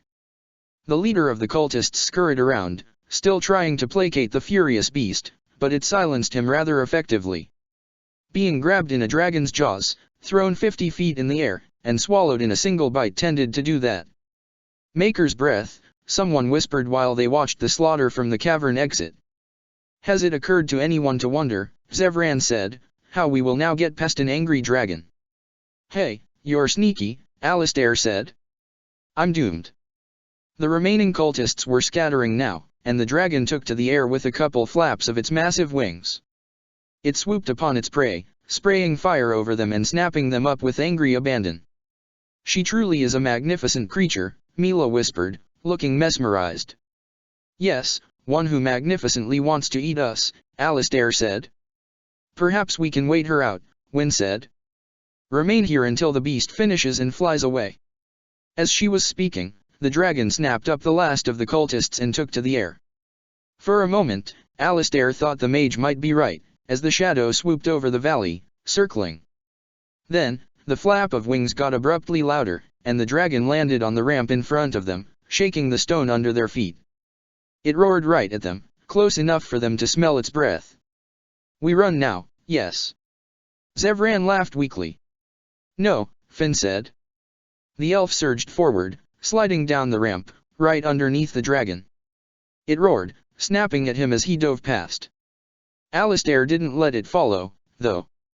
Alistair charged, screaming something along the lines of, "By Andraste, we're going to die." He bashed the dragon in the nose, and it spun its attention to him. Yep. Definitely going to die. Its jaws were massive, and probably strong enough to cut right through Alistair's armor. It coiled its neck back, and he ran to the side, slashing its neck with his sword. When the head lunged forward to snap at him, it missed his torso by inches. The others were doing their best to hurt the thing, but without much success. Arrows whizzed through the air, and magic bolts pounded into the dragon's hide, but the attacks didn't seem to be making any sort of impact. He could see Zevran and Finian darting around behind the creature, but they kept having to dodge its sweeping tail and flapping wings. The dragon reared its head back again, this time to give Alistair a taste of its fire, and Alistair could only raise his shield and hold his ground as flames poured over him. To his surprise, it was hot, but not burning. Magic, he realized, noting a defensive magical shield blocking him from the worst of the blast. He tossed a smile back at Wynne, who motioned for him to turn around and pay attention, like a schoolteacher. The dragon bit at him, and he raised his shield, catching the dragon's jaws on the steel. Maker, its head was big enough to fit a full shield standing up in its mouth. It chewed at the shield, and Alistair could feel it creaking and warping under the force, but the metal held strong. He shoved inward, making the dragon choke. The dragon growled and, gripping his shield, yanked it backward. Alistair stumbled forward, off balance. The dragon picked him up off the ground by his shield, straining the warrior's shield arm something awful, but then dropped him before he was too far in the air. It shrieked, flapping its wings and blasting fire in the direction of Wynne and the archers. Alistair picked himself up, wondering what had happened. A moment later, he spotted it, an arrow in the muscle of its right wing. That had to hurt. The dragon leapt into the air, wheeling above them with a roar. Its injured wing flapped twice as hard as the other, apparently having trouble finding strength. Mila and Lelyana stepped out to shoot at the beast while Wynne washed everyone in a quick burst of healing magic. The ache in Alistair's shoulder faded. The dragon swooped down and over the ramp, blasting fire as it did, before lifting off for another circle of the valley. Wynne's shielding magic kept the damage minimal, at least. When the dragon rounded close again, Alistair noted another arrow in its wing. The dragon swooped in and hovered off the side of the ramp, just out of sword range. It beat its wings powerfully, sending a pounding series of gusts over them, knocking the lighter members of their party, in other words, everyone but Alistair, off their feet. Alistair stood against the wind, glaring up at the dragon. It stopped gusting with its wings and craned its head forward to snap at him. He bashed its nose with his shield, and it wavered in the air, dipping briefly in its hover, then fluttered back. "Blast it! We need to bring it down," Alistair growled. It roared and wheeled to swoop away again. Then, there was a movement out of the corner of his eye, and Finn leapt from the ramp to the creature's thigh, his daggers digging into its scales. "Finian!" The assassin's scream jarred something in Alistair as Zevran sprinted to the edge of the ramp, but the dragon was already swooping away, determined elven warden now in tow. "Loco maldito!" The Antivan spun on the rest of them. "Take that dragon down, now!" For a moment, Alistair froze, everything he'd thought about the assassin roughly shoved aside. Then he shook his head to clear it. "Ladies, take out the wings. Me and the crow are going to give her a nice greeting when she comes down." The archers nodded, and Zevran and Alistair took off down the ramp. The dragon roared overhead, its shadow wheeling unsteadily around the cavern. At one point, it could be heard slamming into a wall, and Zevran's head snapped up in concern. "Keep moving," Alistair snapped, and the elf gritted his teeth and followed. They set up in the middle of the valley, finally looking up to see the dragon. Finian had somehow managed to climb up onto the thing's back, and was tucked safely behind its shoulder blades, twin daggers digging hard in the base of the wings. Between that and the steady volley of arrows punching through the membrane, the dragon careened into another wall. Alistair held his breath, but Finian held on after the impact. Alistair put his fingers in his mouth and let out a sharp, high-pitched whistle, and the dragon roared in response. "Come down and get the tasty morsels, you great unwieldy beast." Zevran clanged his dagger and sword together in agreement. The dragon was losing altitude, now. It lurched sideways across the valley, roaring as it crashed into an old stone arch. The structure tumbled, and the monster fell with it, crashing to the ground in a rain of stone that had Alistair silently praying that the fragile little elf riding the dragon was all right. Zevran and Alistair sprinted toward the fallen beast as it rolled over back onto its stomach. There was no elf on its back, much to Alistair's horror. It flapped lopsidedly, only getting a couple feet off the ground before crashing on its side again. The dragon roared, turning ponderously toward Alistair and Zevran. Alistair spotted the slender form dangling under its right wing, clinging to the limb even while his legs hung loose. Still alive. That was something. Alistair stepped up to the dragon, banging his shield with his sword to draw its attention. He felt Wynne's protective wards wrap around him a moment before the dragon's fire washed over him. A grounded dragon proved to be an angry dragon. It rolled back to its feet and lunged at him, pinning him under one huge talon. He sprawled, pinned and helpless, and very aware of the fact that its teeth could probably saw his bones in half. The beast twitched, whirling its head around to growl at the assassin harrying its rear. The smirk on the Antivan's face was taking entirely too much pleasure in stabbing a dragon in the hindquarters. The dragon kicked out, but the wily elf dodged around it. Alistair struggled against the monster's talons, but he remained pinned. He was thus afforded a spectacular view as Finian swung himself up to the dragon's neck and started shimmying his way up the serpentine appendage. The dragon noticed, though.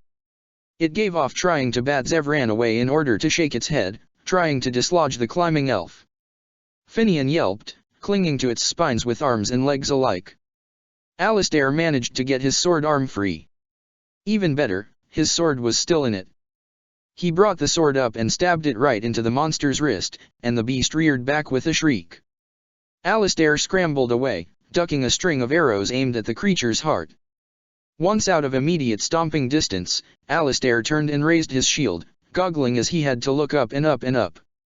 Up on its hind legs, Alistair wondered how anyone had ever slain one of these gigantic things, much less hunted them to near extinction. The dragon roared, still strong and dangerous, not seeming to mind the scattered arrow shafts and cuts around its body at all. It swung its head high, despite the elf now clinging to the back of its skull. Alistair dove in, slashing at its knee and moving to the side in time to avoid being crushed. The dragon roared again, this time about 2 feet from Alistair's face, and he could feel the heat of another blast of fire. Wind's magic or not, his skin was starting to feel like he'd sat out in the sun too long. Finian ended it before Alistair became dessert. Gripping the back of the monster's head with his knees, the elf lunged forward and stabbed his daggers simultaneously into both eyes. The dragon threw its head back and shrieked, spasming violently as Finn twisted the blades. Zevran and Alistair had to scurry back, just to keep from being crushed by the thrashing beast. It released a puff of fire from its snout that sailed right over Finn, though somehow the elf clung on. It rolled over twice in its throes, running into another ruined arch. The structure held for a moment, until the dragon's sweeping tail knocked out a column, and the structure tumbled down on top of both dragon and elf, throwing dust up in a white cloud. Then, stillness. No, no, no, no. Zevran chanted, dropping his weapons and sprinting for the rubble. Alistair was at his heels, trying to sheath his sword on the run. The dragon's snout was visible near one edge of the pile, the rest of its head crushed behind a particularly large piece of stone. The assassin threw himself into the mess, trying to push the stone away, but it was too large. Alistair joined him, and the stone piece budged. A bit. Only when the Dalish elf and her freakish strength joined them were they able to roll it away.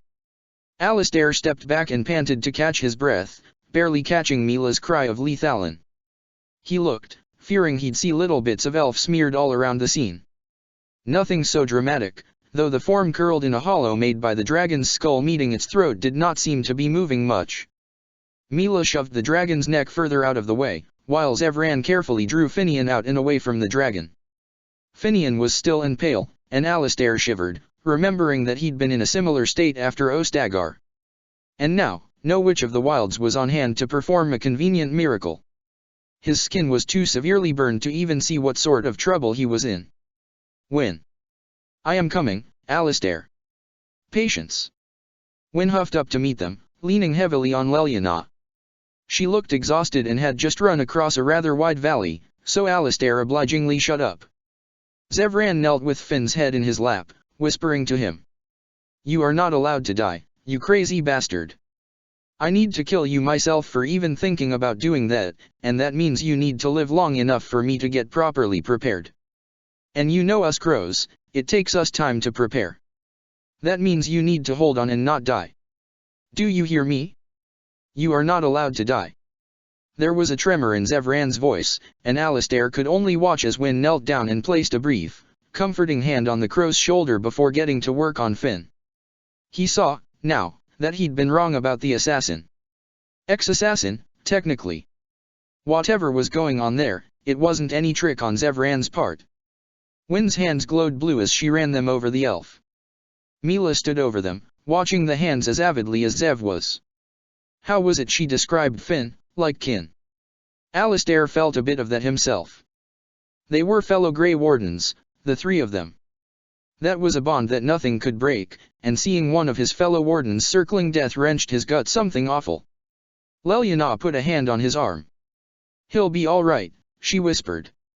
He is stronger than he looks, no. Alistair nodded, but was nonetheless relieved when Finn stirred. Wynne sat back with a tired sigh, and Mila was quick to swoop in with a potion for the woman. Meanwhile, Zevran coaxed Finn back into the world of the waking with gentle words, and Finn's eyes cracked open. Despite everything, Finian grinned weakly and whispered, so how badass was that, on a scale of 1 to 10? His voice was wheezy and cracked, but Zevran laughed anyway. Alistair chuckled a bit himself, though it was mostly relief. I'd give it a 6. What? Alistair, I rode a dragon. That's at least an 8. Zevran helped him sit up, he seemed to be regaining some strength, though he was still way too pale, and his voice remained scratchy. Yeah, but you forgot the part where you were supposed to jump off before it crushed you with its death throes. Do not listen to him, My warden, Zevran said smoothly, all evidence of his earlier breakdown gone behind his customary smile. He is an idiot. Hey. Rest assured it was all quite badass. A 9, at least. Zevran paused. Now, if you are feeling better, kindly remain still so that I may kill you for even attempting something so insanely dangerous. Finn wriggled his brows, and Alistair rolled his eyes.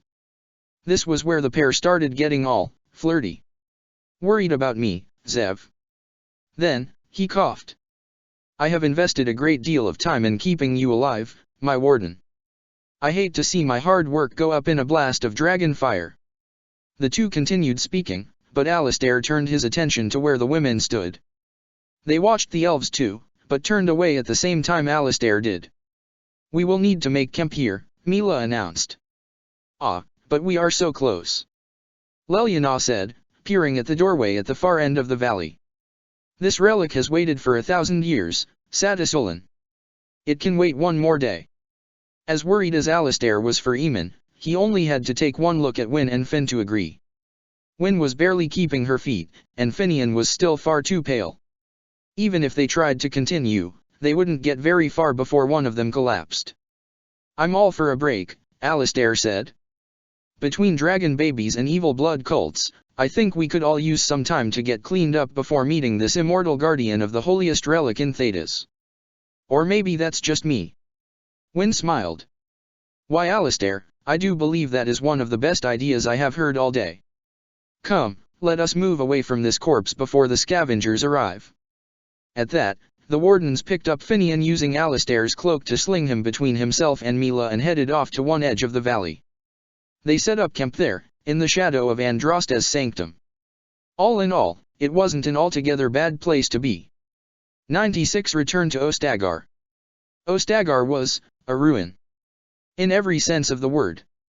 100 years from now, when archaeologists visited the site, they would no doubt note the tumbled walls and pillars where the Darkspawn army had broken through. They would study the remains of the army camps, ransacked.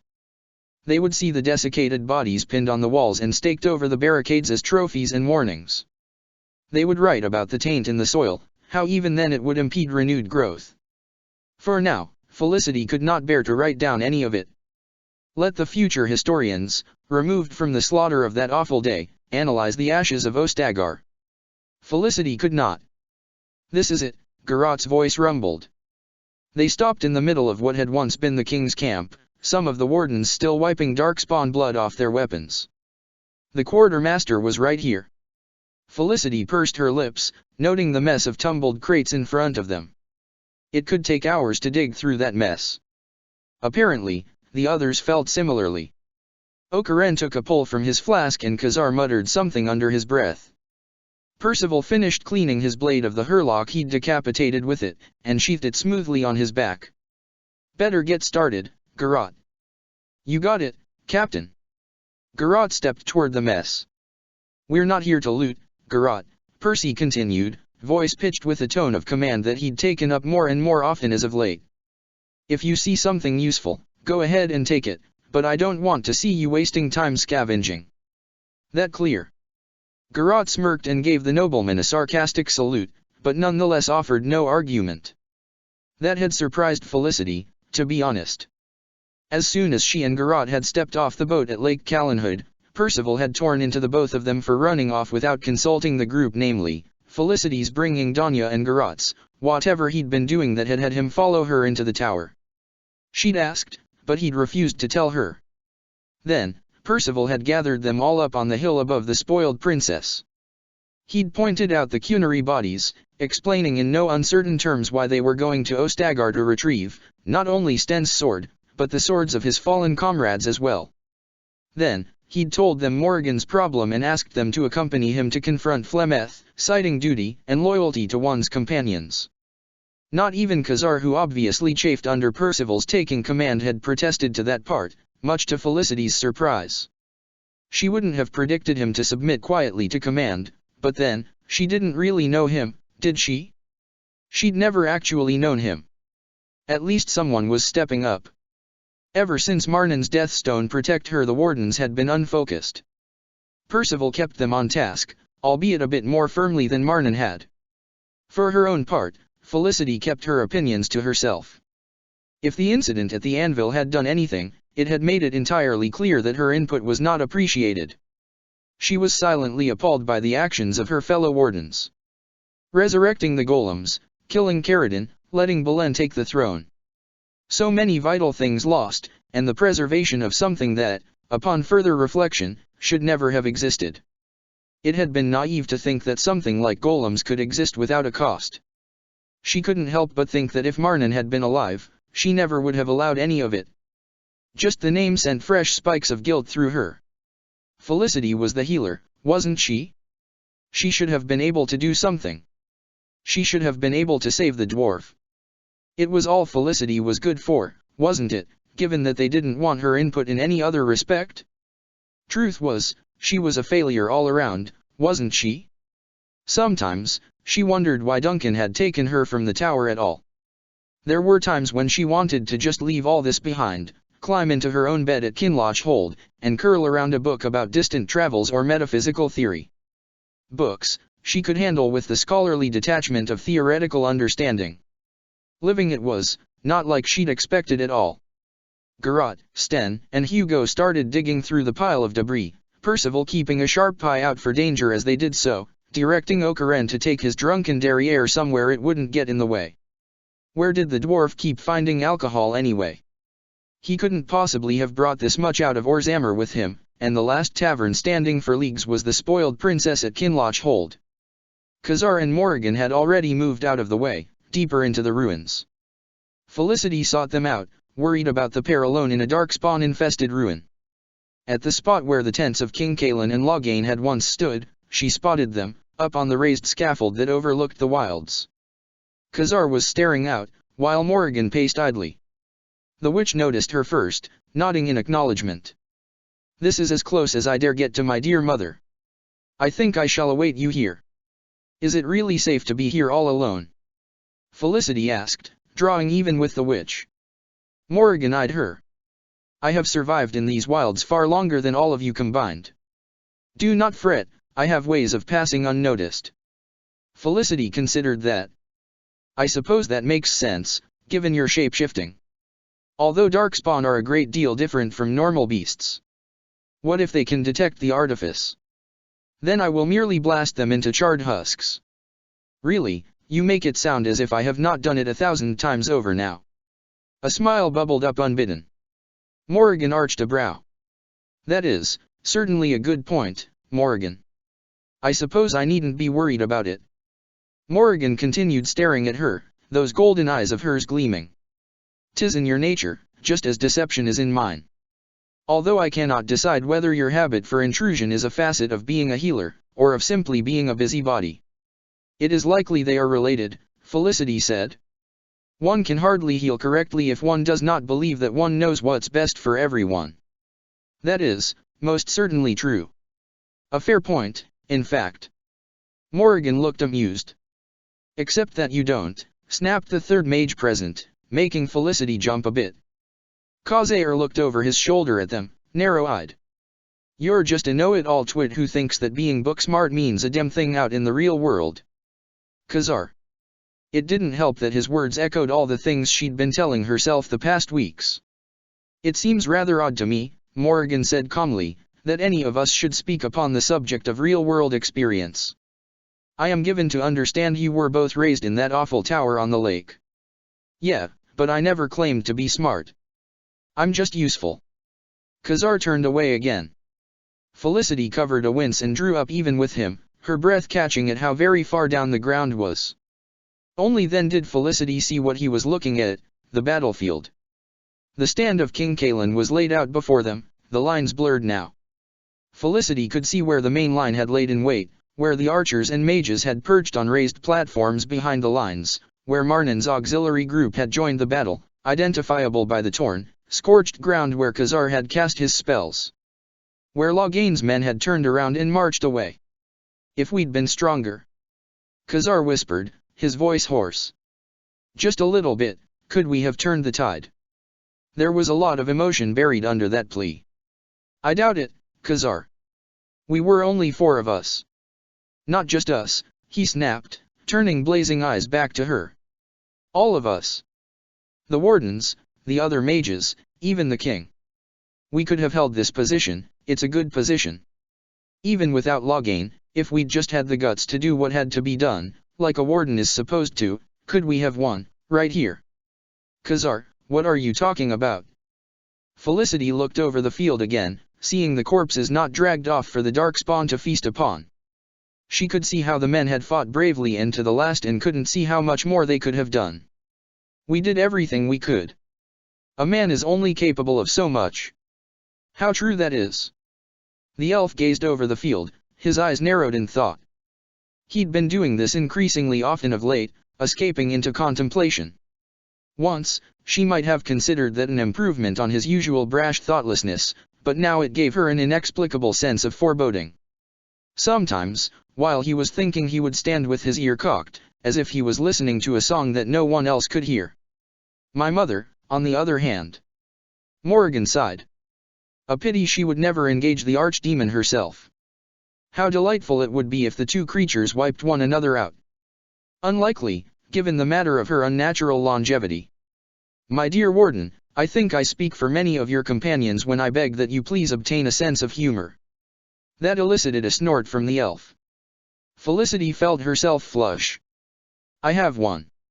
I simply find it difficult to find humor in the prospect of facing an ancient abomination. To be honest, I'm rather nervous. If anyone can succeed, it must be you. Well, you may say that. I most certainly do not just say that. The outrage in the witch's voice made Felicity turn around in shock. Rest assured, I mean it when I say that I think you wardens are the ones most capable of pulling off such a task. I would not have asked if I did not. Khazar snorted, still looking outward. And I'm sure the fact you have Kaus land wrapped around your little finger has nothing to do with it. That is in no way related, and I resent the implication. Wait, what? Felicity's mind did a skip at that. You and Percival? She turned to Khazar. Her and Percival? Khazar shook his head. You're hopeless, Amel. Felicity turned back to Morrigan. When did that happen? Morrigan rolled her eyes. I assure you, it is not in any way comparable to the sickeningly saccharine exchange of goo-goo eyes that you have with Alistair. It is a matter between he and I will not coo over boys like a trite schoolgirl with you. Felicity felt her face grow even hotter. That is, fair enough. Even so, if Alistair were willing to fight an ancient abomination for me, I would find it incredibly romantic. Few people would risk that sort of danger unless it was for one they cared a great deal about. That seemed to take her off guard. Indeed? I admit, I had not considered it in such a fashion. She turned away, and Felicity wondered why something about that might upset her. It certainly made Felicity miss Alistair keenly. She joined the other two mages in gazing out over the wilds. But while they were lost in thought about Percival or whatever Khazar was thinking about, Felicity was wondering how Alistair was doing with the sacred ashes. Had they truly any chance of finding the relic? Where was the search taking them? Had they met Brother Genitivy, and did any of them really appreciate the man's genius? And most importantly, were they still all right? 97 Facing Phantoms. When the immortal guardian of this so-called holy relic had mentioned a series of tests of faith, Zevran had been expecting singing of the chant, or walking through fire, or some other ridiculous proof of faith in the Maker, such as it was. He had not been expecting riddles. Zevran refrained himself from fidgeting while they waited for the girls to go down the line of ghostly riddlers. Alistair and Finian were not so well trained, and thus fidgeted with abandon. Between the two of them, Zevran suspected they were sufficiently restless to make all these ghostly figures roll over in their respective graves. Though, honestly, the assassin had doubts that these specters were the historical figures they claimed to be. Why would great generals and Andrasta's enemies linger beyond the veil, just to stand around and ask silly questions of wayward pilgrims? It was a good trick, though. How the Guardian had known about her, well, there was obviously some sort of magic afoot. Perhaps not a miracle sent from the Maker, but something gave breath to illusions here. Perhaps there was a certain something on the air. If only he could bottle it, he could probably make a fortune off whatever it was on the Tevinter black market. The thought made him smile, and he turned that expression toward the two restless wardens. Anyone up for a game of cards? Preferably the kind where we are required to strip. Zevran. Alistair hissed. This is Andraste's resting place. And, your point? Just, no. There will be no stripping in Andraste's resting place. All right. Zevran sighed theatrically, making Finn smile, at the least. Oh, very well. Though it seems to me that, were I to be stuck on a mountaintop for several thousand years, I would not mind a bit of excitement, no. Finian wheezed a laugh. The other elf was not back to his full strength, after the incident with the dragon a couple days back, but at least he was able to walk around again. It had been the worst kind of surprise, seeing that his warden could, in fact, be harmed, demon's luck notwithstanding. But Wynne was good at what she did, and a couple days of bed rest had gotten the warden back into fighting shape quite quickly. Well, mostly. Something had happened to the elf's voice while he'd been killing the dragon, pulling the smooth strength right out of it and reducing it to a crackling shadow of its former self. The warden rarely spoke at all now, and that was just tragic.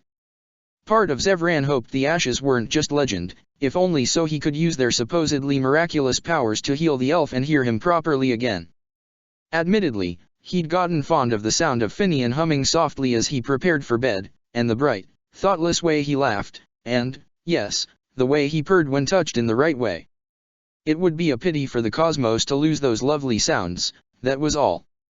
There was a final rush of noise from the side of the chamber, and the door unlocked with a whir of gears. Wynne sighed. At last. For a moment there, I had worried. I don't know, Leliana said cheerfully. I think it was fun. Agreed, Mila said with a soft smile. Being able to see such notable historic figures, and to hear their voices. It's positively transcendent. Were you surprised to see Sharton among her guardians? I admit that I was, and grateful I am that I had the chance to see it.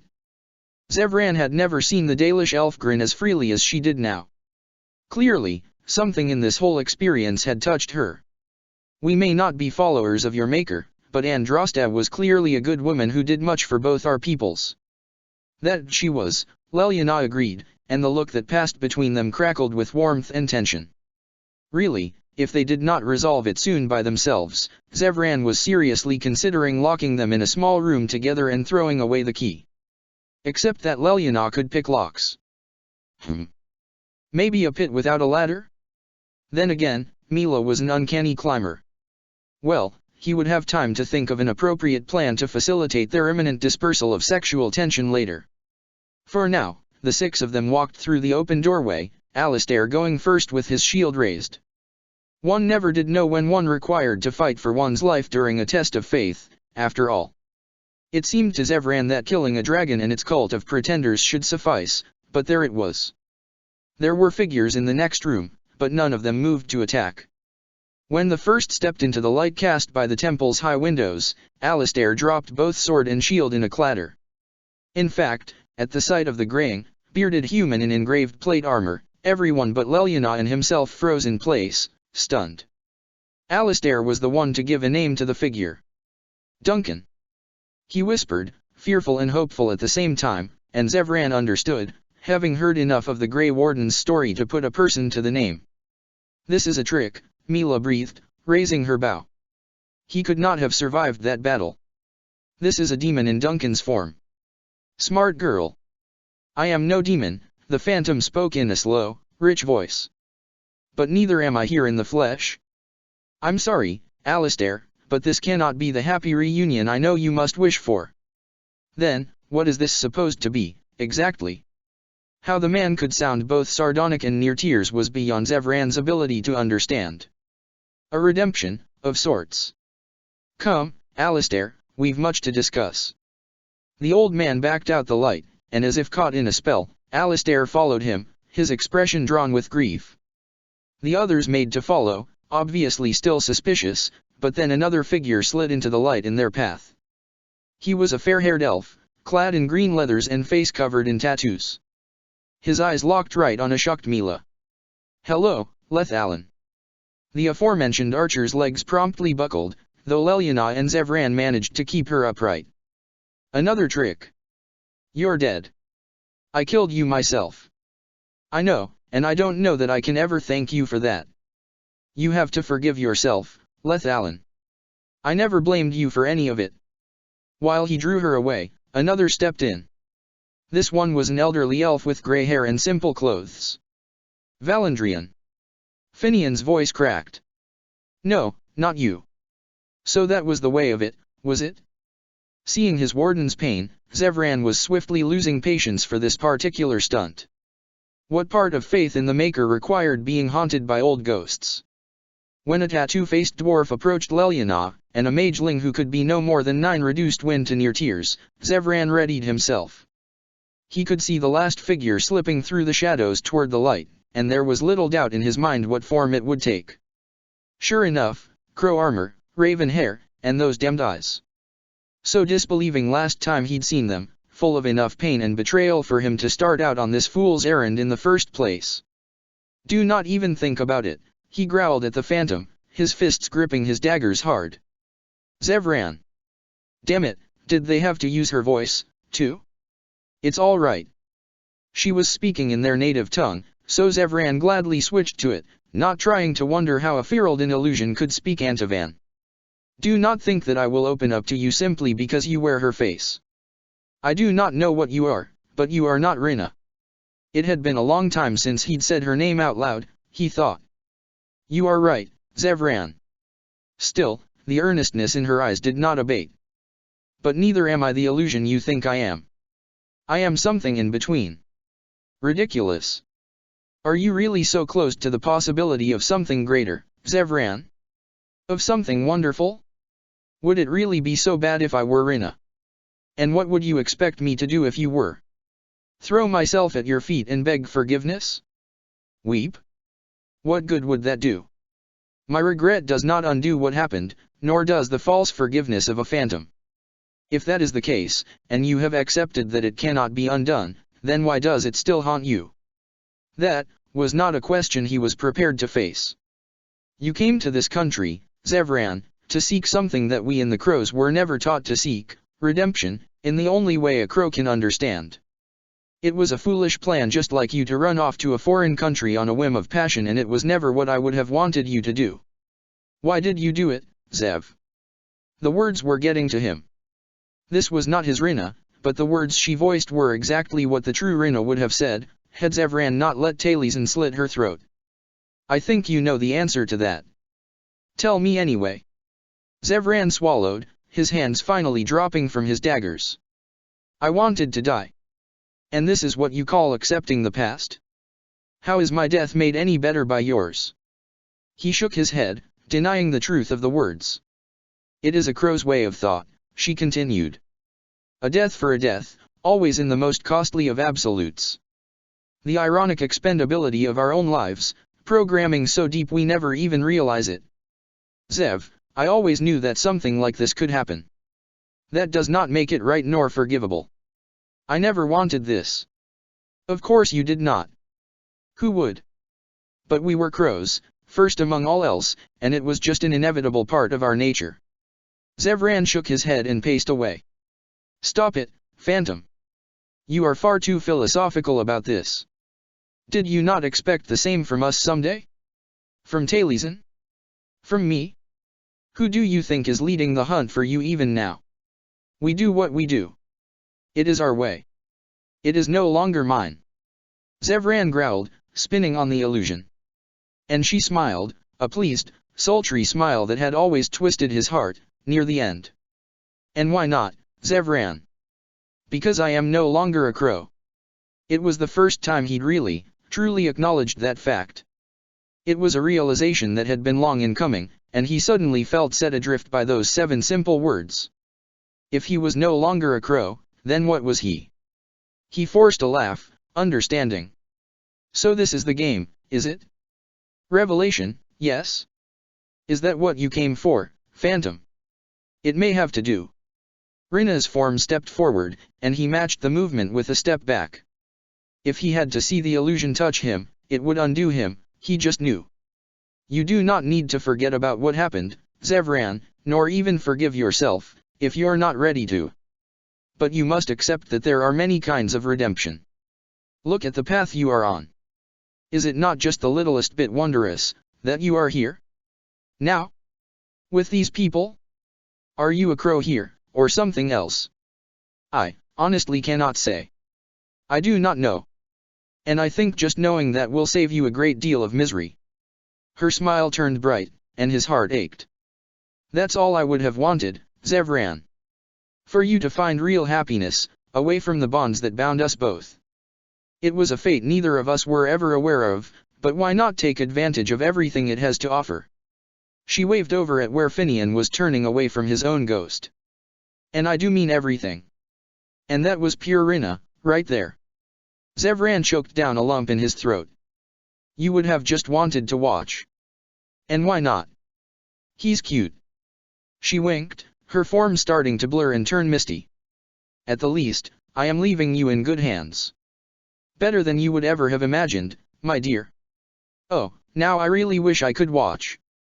She was almost gone now, and Zevran was rather proud that he did not reach out for her, watching her leave his life again.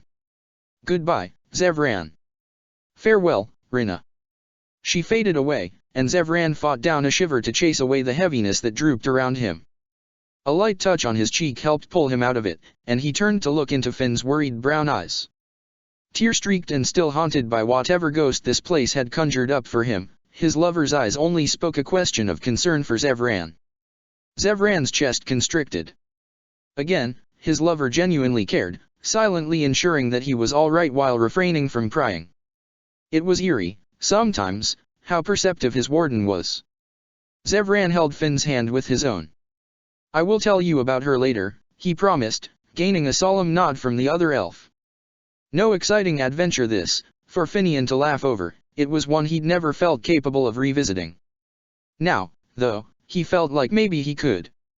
The pair pulled away from one another to find that the rest of the party was similarly collecting themselves. Leliana was wiping tears from her eyes, while Wynne was being consoled by Mila, of all people. Of all of them, Alistair seemed to have taken his little session the most positively, grim determination setting his jaw in a way that Zevran had never really seen on the man. Still, the room crackled with new wonder, and hope, and whatever other things the various revelations had been able to pull out of people. Alistair retrieved his sword and shield and took the lead into the next room. And was promptly shot in both shoulders by a pair of arrows. Zevran's weapons were out in an instant. Wynne's protective blue glow briefly surrounded them, and the party charged forward, ready to face whatever the gauntlet had for them. Though Zevran doubted any of them had expected to face themselves. The assassin noticed the ghostly form of a charging ex-Templar first. Rage was written across the phantom's face. Their own Alistair stepped forward to meet his double, deflecting that first blow with his shield. The ghostly Alistair was aggressive, though, and bashed at the other's defense, not letting him get a blow in. Zevran took particular glee in doing that for him. He slid up behind the ghostly warrior and slid his sword into the soft spot in the armor's armpit. It certainly felt real enough. Were these illusions or not? Phantom Alistair spun, sweeping his sword around to chop Zevran's head right off, but the assassin had easily anticipated as much, and ducked. The real Alistair shoved at the ghost from behind, and Zevran punched his dagger up into the ghost's knee while he stumbled past. Zevran, why do you know all the weak spots in my armor? The real Alistair panted, giving the crow a sour look. For such a case as this, obviously, Zevran returned with a smirk, even as he spotted a shadow moving behind Alistair. The more pertinent question, however, is whether he does as well. Zev nodded ahead toward the shadow, giving the Templar enough time to turn and deflect a flurry of slices that might have been quite a devastating backstab. Zevran's own double emerged, face twisted in an unflattering caricature of glee as he dodged under Alistair's guard. Zevran didn't have time to watch, though. Phantom Alistair had recovered, and turned his full attention to Zevran. The elf was encouraged to note that the ghost limped. That was a good sign, it meant they could be hurt. The ghost's next swing was strong, but slow, and Zevran was able to keep out of his way. That was the key to fighting men like Alistair, overpowering them was unlikely, but outmaneuvering them was much easier, and more fun. Zevran dodged into the ghost's guard and stabbed his blades deep under one of the plates of his opponent's sides. The phantom stumbled back, obviously hurt, and Zevran spotted the phantom forms of the archers and Win on the other side of the room behind him. The ghostly Win had frozen their own ladies in ice, apparently. However, it would not stay that way for long, because he could make out the form of their Finian sneaking toward them. A good plan, taking out the spellcaster. Zevran would have done so himself, did he not have a 200-pound Templar looming over him. Speaking of which, Zevran ducked another blow, spinning into a series of slices that rebounded off a ghostly shield. Ghost Alistair kept that shield up, even as Zevran tried to strafe around him. Bah, obnoxious. He feinted to the left, and the warrior raised his shield in that direction. Zevran then sidestepped into the man's guard and sliced across the man's ghostly throat. His opponent's sword came down, and Zevran had to dodge back before he could really dig his own blow in, though. Still, he knew he was superior. Whether it was that these illusions were inferior, or whether he was simply better than Alistair, well, he would have this wrapped up soon enough. And thus, imagine his surprise when a pair of daggers slipped into his ribcage from behind. Zevran froze, feeling the two pieces of cold metal inside him in what could very well be a killing blow. He'd forgotten about Finian's phantom, and how stupid of him to underestimate the man who had captured him in the first place. The warmth of Win's healing magic flooded into him, and Zevran found the strength to yank himself off and away from the daggers. He stumbled into a spin, and beheld his lover's shadow, a pale comparison indeed. This illusion's cold eyes held none of his Finian's warmth and joy. It would pay dearly for daring to take this form. Another rush of healing washed over him, and Zevran used that renewed strength to pounce at the ghost. It parried smoothly, riposting in a move that Zevran, in turn, dashed aside. They swiftly descended into a deadly back and forth of whirling blades.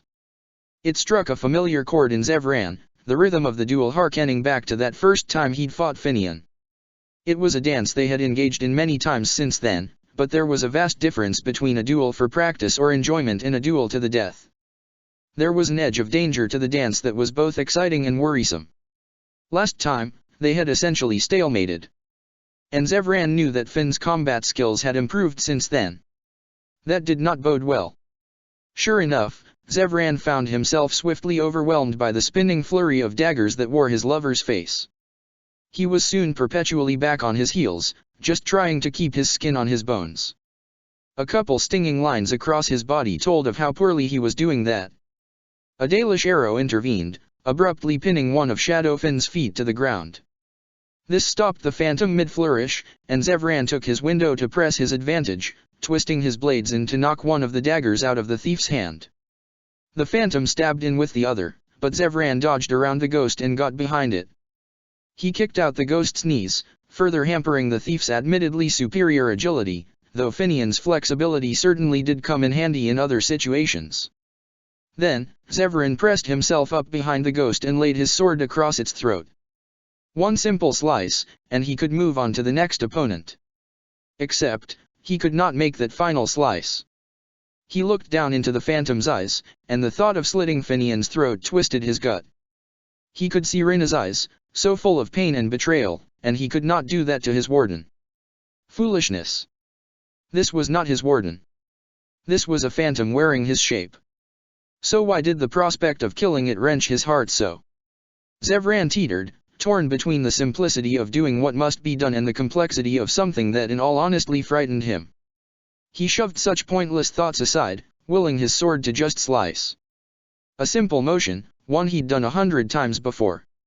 Too late, he registered the glint of the dagger the phantom still had, and then his thigh was sliced open like a slab of meat at a butcher shop. Zevran cried out and stumbled back, 2 inches to the left, and that would have taken something particularly irreplaceable. His leg buckled, though he at least managed to keep his hold on his blades as he toppled to the ground.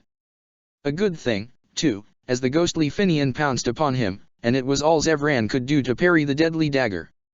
A moment later, a figure in plate armor yanked the phantom off him by the scruff of his neck, and tossed him aside like a naughty puppy. Zevran slumped back with a sigh. Never had he been so happy to see Alistair.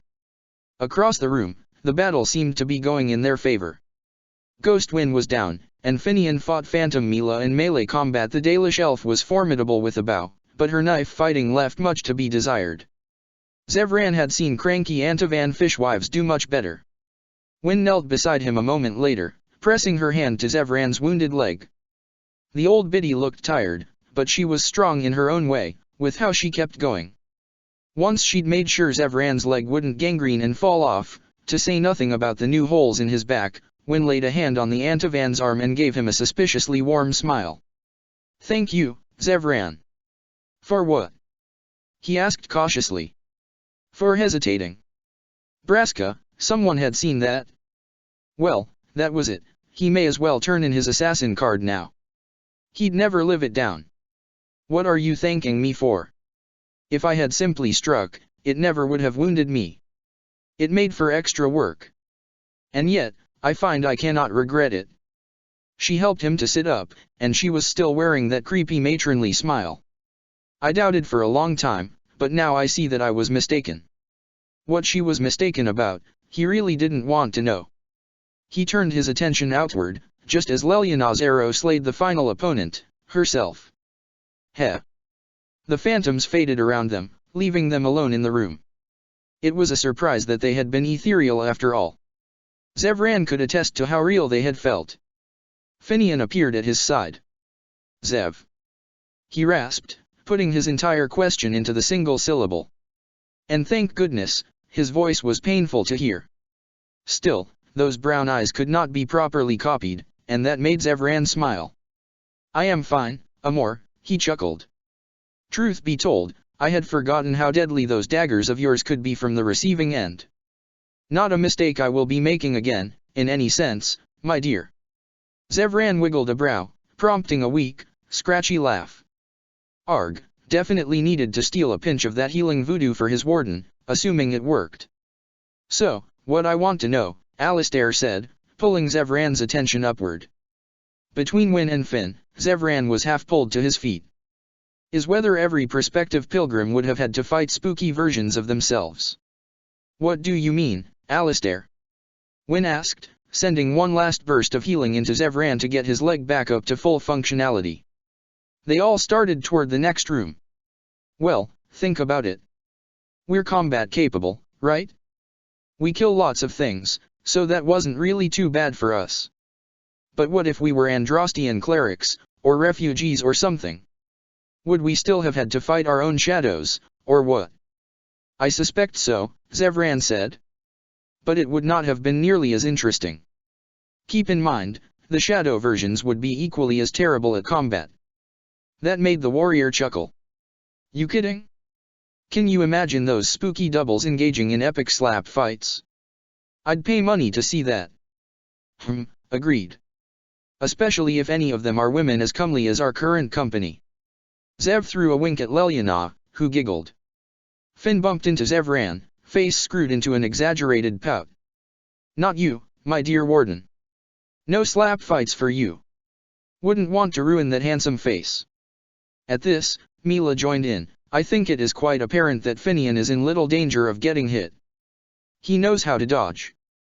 Zevran laughed, because they so rarely drew the Dalish into the fun. "That is a low blow, my dear Dalish maiden. Not as low as the blow that felled you," she deadpanned, and simply the fact that she was attempting a joke had them all chuckling in appreciation. Zevran threw an arm around his warden as they walked, drawing a curious look from the other man. Even so, the assassin was too elated to care.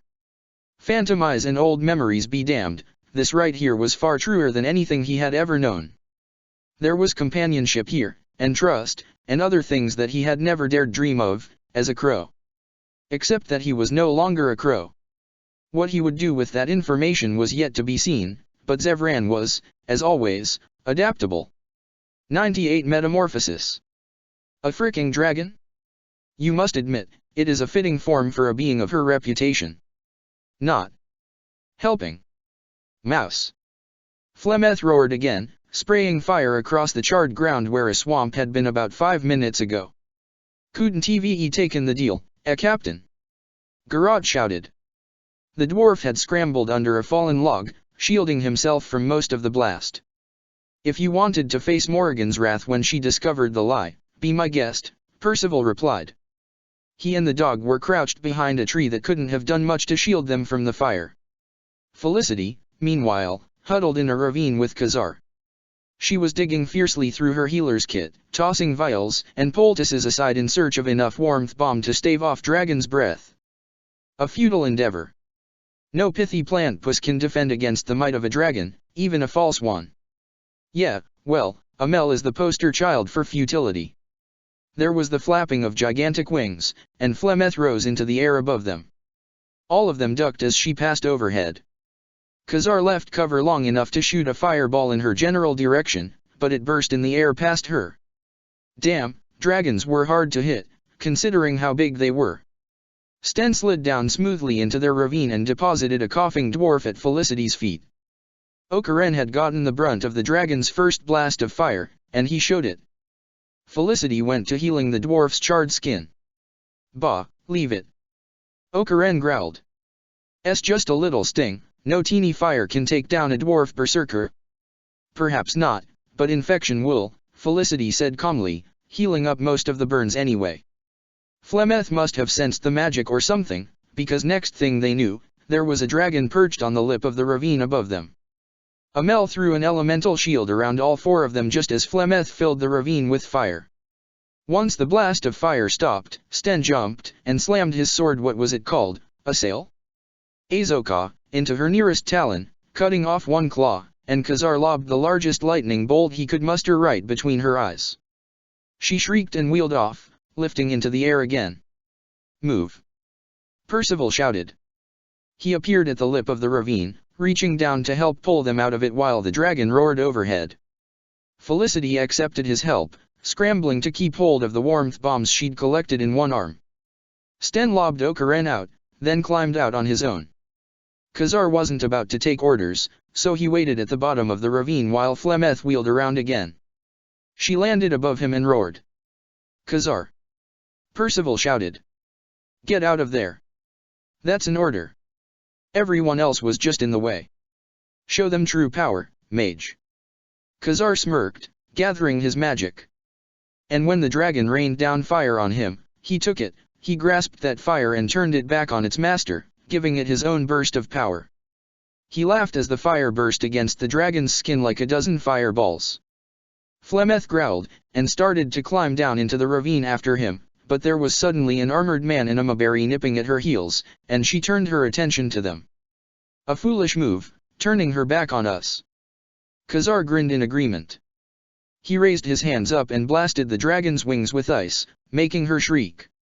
She moved away from the ravine, snapping up Hugo as she moved. The dog howled, Percival's enraged roar joining the dogs on the air a moment later. The fight was moving out of sight, so Khazar waved a hand toward the edge of the ravine, pulling up on the earth to create a ramp up and out. He sprinted up to the top, finding that the dragon was now perched on a small hillock, the warriors swarming around her feet. Percival had her attention at the moment, the human hacking fiercely at her foreclaws. She twisted her head to grab him bodily and toss him into the air, but Kausland raised his sword and turned it downward so that, when he came down again, it caught in the dragon's jaw. She tossed her head to dislodge it, and he went flying into the trees. Still, Khazar could see the dragon's blood trickling out from between her jaws, and he smiled. He could feel its power from here, and he no longer felt repulsed at the idea of using it against an enemy. Against one this strong, they needed every advantage they could get. Khazar sent a bolt into the dragon's face, not lightning, but rather something far more insidious. The magic latched onto the witch's blood, and he gasped at the power he felt there. This was a being far stronger than any he had touched before. It was a being who was beyond mere mortal bonds. The magical contact alone sent elated tingles through his limbs. Khazar had no hope of controlling Flemeth, not as powerful as she was, but he could at least distract her. To what end? This is finally an opponent worthy of you. Would you have one of the sword swingers take your glory? He ignored Mouse's annoyance, twisting his bolt of power to burrow deeper into the dragon's blood, infusing it with fire more painful than any poison. The blood seeping down her jaw popped and bubbled, and he knew that the blood inside her was doing the same. She thrashed and roared in agony, and Khazar had never felt so strong.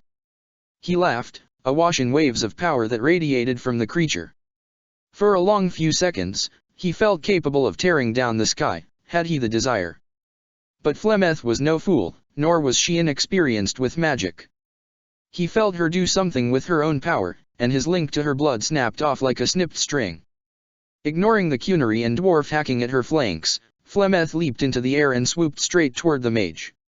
A brief flash of fear went through him as her jaws opened wide, but it was swiftly overwritten by defiance, and he raised a fireball to meet her as her maw snapped down. A hand roughly tugged him out of the way right before she would have bitten him in half, and the fireball detonated right in front of him, throwing him back. Flemeth, who had gotten it in the side of the face, wheeled away and up, swooping around to make another pass. Khazar climbed to his feet with some difficulty, understanding for the first time why the others got so angry with him when he detonated these in their vicinity. A quick ice spell snuffed the fires that clung to him and his rescuer, but didn't cure the sting of the burns.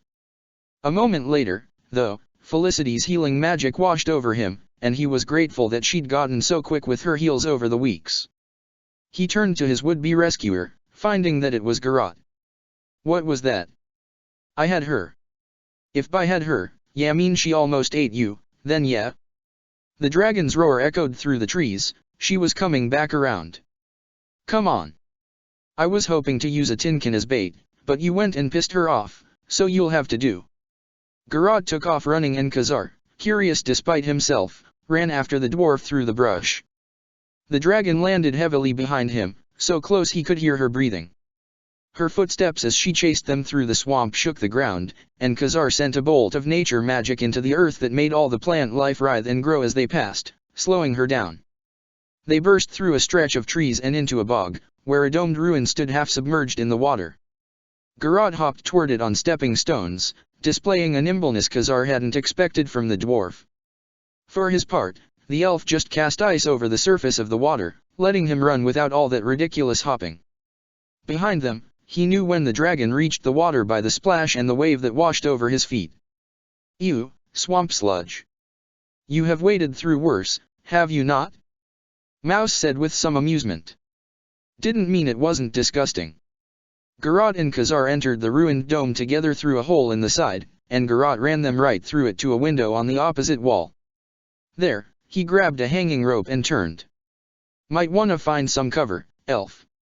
Flemeth had followed them to the ruin, but she stopped outside it. She sprayed fire at them through the building, and the pair of them ducked behind the old wall. "Son of a nug, why ain't she following?" "Because she is a wise witch who knows a trap when she is led into one." Khazar cursed, because Mouse was right. This was no dumb beast who could be walked into a snare. She would need to be pushed into whatever Garrote had devised. Khazar hoped it was good. Khazar snagged Garrote's dagger from his belt, ignoring the dwarf's grunt of protest. He plunged the blade into his own hand, and blood and magic poured from it wildly. He could taste the swell of his own power on the air, a biting scent that was both sweet and acrid. Mustering his magic, he blindly handed the dagger back to Garrote, the dwarf suddenly seeming a small insignificant speck against the rush of awareness that surrounded him. He could feel everything, the rush of the wind, the steady life force of the trees, the slow ripples in the water around the ruin. It all opened up before him, and he laughed at the giddy feeling. "Yep. That's still creepy," a voice rumbled near his physical body, nothing more than a whisper on the wind. Flemeth's power was a beacon to him now. He'd never sensed a whirl of magic in life and being so intense as what gazed at him from the other side of the ruin. It watched him, knowing him as he knew it, and he laughed again, delighted. He reached out with his magic, tangling it through the wind around them, weaving it with his will. He wove his power into the water below them, and took all that mass and moved it behind Flemeth. Then, he pulled, wind and water both shoving the dragon from behind in a torrent. Powerful as she was magically, her body was physical, so it jerked forward.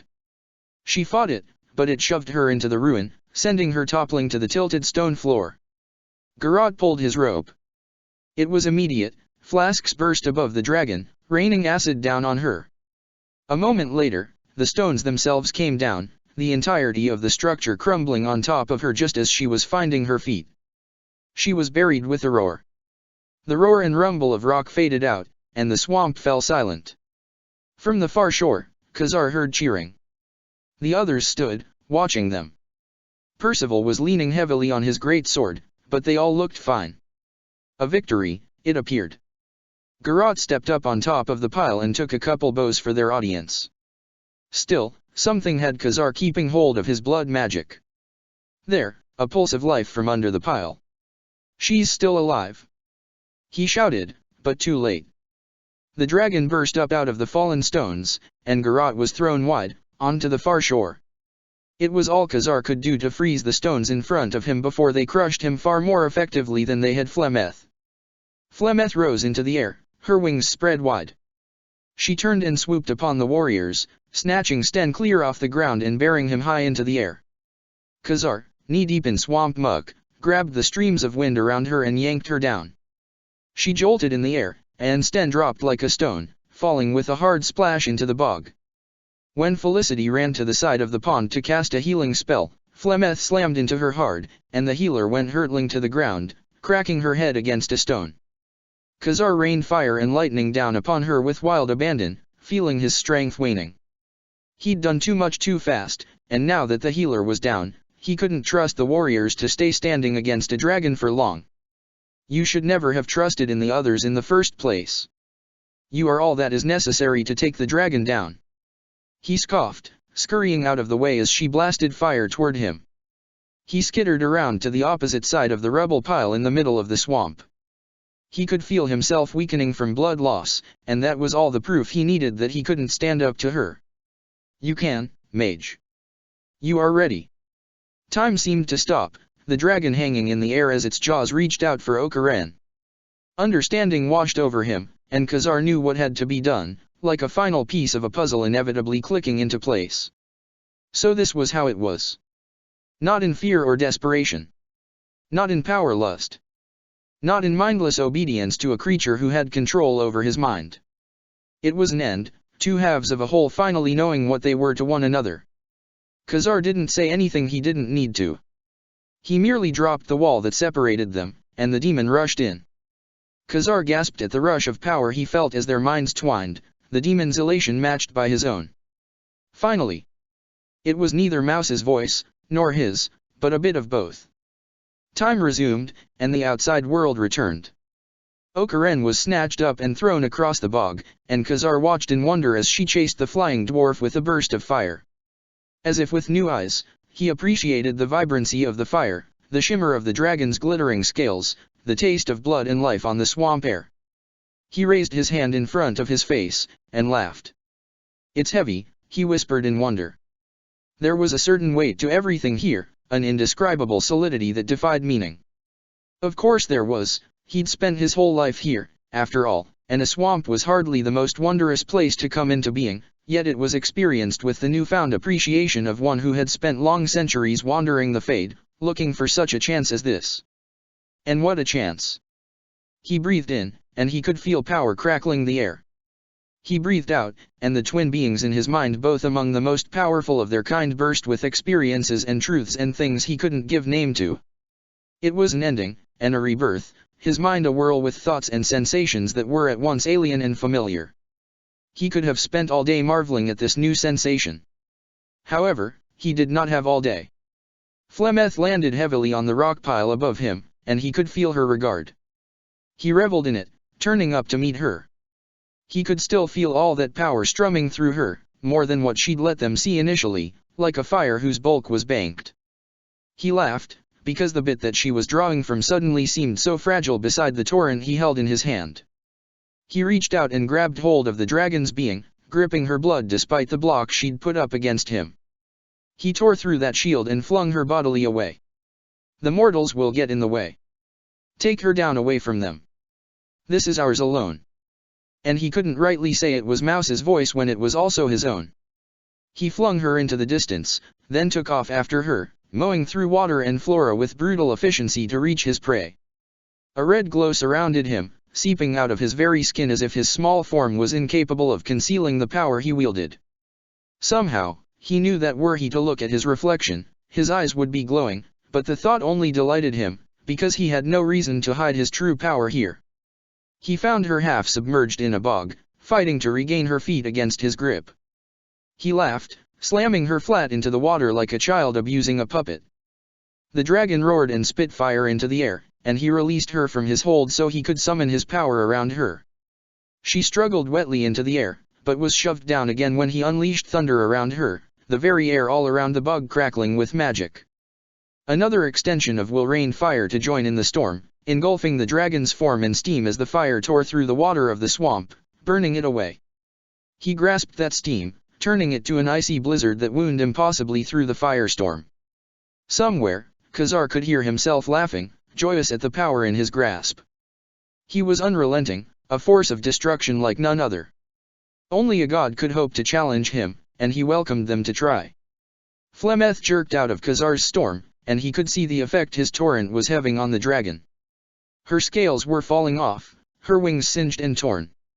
She tried to take flight, but seemed unable to get off the ground. Khazar laughed louder, his demon half providing him with a deliciously insidious thought. This time, when he reached forward with his magic, it wasn't to cast another elemental spell, although he would have been happy to do this all day. But there was an even more delightful option. This time, he poured himself over Flemeth, dismantling her defenses from the inside out. He seeped into her magical resistances, found her shape-changing spell, and popped it. He felt the magic waver and scatter apart at his touch, and it was exhilarating. The dragon's form glowed and shrank, revealing that of the woman. Physically, she was smaller, but Khazar knew differently. He felt her power surge, the witch more in tune with her own magic in this form. Flemeth stood up in the middle of the bog, unconcerned and untouched by the filth around her. Slowly, an intrigued smile stole across her face. Well well, now. What have we here? Khazar stood on the edge of the bog. Power crackled around him, and he knew he could still match her, even now. If she wanted to play games, he was all for letting her. All the better when he immolated her. Are you done holding back, or do you want to get thrown around more? She laughed, full and throaty. My, but you are a spirited one, aren't you? And who could blame you, newborn as you are, you can't know your limits yet. He wasn't surprised she could sense what he was. It was like recognizing like. You're an abomination. Again, she laughed. A good guess, but it is of no matter. It is but a label, given by those who don't understand. But you understand, don't you, child? What it means to be what you are. Khazar lowered his staff, though not his guard. If you're trying to evoke some sort of camaraderie, you can stuff it. I just want to kill you. So eager. Do you truly think you can stand up to my full power, child? Yes. There was a discordant voice underlaying his own, and the red glow seeping out of him flashed. I am more powerful than you are. I can feel it. Ah, but do you truly know how to use that battering ram of yours? She eyed him knowingly. I think not. Perhaps someday, you may be able to kill me in truth, but today is not that day, child. He could feel her refusal to match him with her full power, and that enraged him. I will not be toyed with. He roared, sounding far more like Mouse than Khazar. His magic crackled in the air around them. And so you won't. Take your victory today, and then learn. Grow, and discover, and know yourself. I have no doubt we will meet again. It was a dismissal, and his pride flared. He screamed his anger and brought his wrath in on her with a crash of fire and thunder. She built a magical shield around herself, but it was a formality, and he crashed through it without trouble. His wrath rained down on her, all the elements of the world slamming through her frail human body. All magical resistance was swiftly overwhelmed. He continued the torrent, until her life was finally snuffed out in a burst of released magic. Khazar kept it up for another couple seconds, just to be sure. Then he dispelled the storm, panting as he stared at the spot where the witch had died. It was harder to release the rest of his magic, the power crackling around him dissipating in stages. Slowly, Khazar let his magic go, and the glow on his skin and the red of his blood mage aura faded. He wavered for a moment where he stood, his mortal body taxed and low on blood. However, his demon half drew from the fade to bolster him, and he felt it rushing over him in a brief restorative flood. Thus, he was able to turn and walk back through the swamp toward his companions. He reached the shore where the warriors had been, and found them still there. When Percival, standing over Felicity and Garot's unmoving bodies, raised a sword weakly in startlement, Khazar almost laughed. He managed to bite it back, though. He couldn't afford to let them know what he was. They would try to stop him. Having to kill them because they got in his way would be inconvenient. When Kausland recognized Khazar, he lowered his sword with a sigh. "Maker, I thought you were dead for sure. Where's Flemeth?" "Dead." His voice sounded normal again, at least. Kausland's eyes snapped up, shocked. "What? You?" "Yeah. I killed her." He wished he could find victory in that, but the bitch had all but let him win. He felt cheated. "Anyone dead?" "None so far." He leaned heavily on his sword and nodded toward Felicity. "Knocked out." "Toward Garot." "Very knocked out, possibly broken arm." He motioned back toward Okaran, who sat up against a tree, spitting blood. "Awake, but that doesn't count for much, with him." There was a splash of water, and Sten appeared, a certain Maberry hound draped over his shoulder. The Cunary was limping, but didn't do more than grunt as he laid the dog gently in front of Kausland. Said Noble was pale. "Is he alive?" "As expected, for so mighty a warrior." "The same could be said for a number of us." Khazar felt Percival's eyes turn to him, and he met the look. The noble's face read disbelief, and confusion, and a little bit of awe. He smiled. 99 a leap of faith. Dragon bone proved almost impossible to carve, but Mila wasn't going to give up. She could feel the bead nestled inside what had once been a talon, and it was her duty to bring it out. What form it took was another question entirely. The bard stood on the platform next to hers, gazing down into the black pit in front of them. The others were on the other side of the chamber, when chastising Zevran and Finian for bouncing from platform to platform, which seemed to play havoc with the ghostly shape in the middle of the chasm. Alistair was standing on the first floating platform that had come into existence when Leliana had taken her position. He looked pale, eyeing the ghostly bridge in front of him dubiously. Mila's attention, however, was on the bard, as it seemed to always be these days. She couldn't get the human's voice out of her head. Her music, and her good-heartedness, and her refusal to let the evils of the world around them bring her down. Once, Mila had thought it arrogance, but now she knew that Leliana's grandiose dreams were not a matter of arrogance, but of hope. It was a hope that struck a chord deep in the Dalish elf. Leliana showed little of that precious optimism now, though. She stared morosely into the dark pit below them, lost in thought. Something in their meeting with the ghosts had clearly unsettled her, as it had them all. For her part, Mila couldn't seem to get the forgiveness in Tamlin's eyes out of her mind. It was why she now busied herself with her carving. Still, she couldn't help but watch the bard out of the corner of her eye. "My goodness, would you two simply stand still? I am trying to uncover the pattern." "My dear Win," Zevran replied flippantly, "you are no more likely to uncover the pattern by careful planning than we are by jumping around like madmen. And our way sounds much more fun." "I wish Felicity was here," Alistair grumbled. "She could probably do it, and she'd make sure I didn't die. I miss that." "Fear not, my friend. We shall return you to your lady friend in due course. Once we solve the puzzle that the Maker has so kindly erected for us, yet has nothing to do with the test of faith." "Oh Zevran," the Haran sighed. Mila cast a concerned glance over at Leliana. The elf rarely took part in their banter, but the bard rarely passed a chance to join in, particularly when there was anything negative being said about her Maker. "Are you all right, Sadisolan?" Leliana glanced up at her, smiling faintly. "It is all right. Do not worry about me." Mila noted that that was not a yes. Hesitantly, unfamiliar with the custom, she ventured, "Do you wish to talk about it?" "Oh, Mila. You don't have to do that." That frustrated her, and she lowered her carving. "You are obviously upset. Is it amiss to wish to know what is wrong?" The bard blinked at her, startled. "Not wrong. Just unexpected." She turned back to gazing down into the pit. "That phantom, he was." She trailed off. "A good friend. The best." She wiped at her eyes, and Mila took a step toward her in alarm, before recalling that they needed to stay on their platforms, lest Alistair go plunging down into the abyss. It was partly because of me that he died. If he hadn't gotten caught up in bardic intrigue. She shook her head sadly. I do not understand. But she wanted to, very badly. I was not always a chantry sister, Leliana said. There was a time that I led a very different life. I was not a good person. I did terrible things. We have all done terrible things, Sadisolan.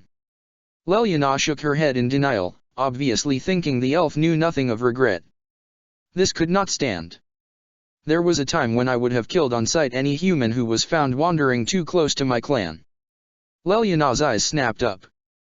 In fact, I did. Many times. The pain of those lives she had cut short hit her now, but she took a breath and weathered it.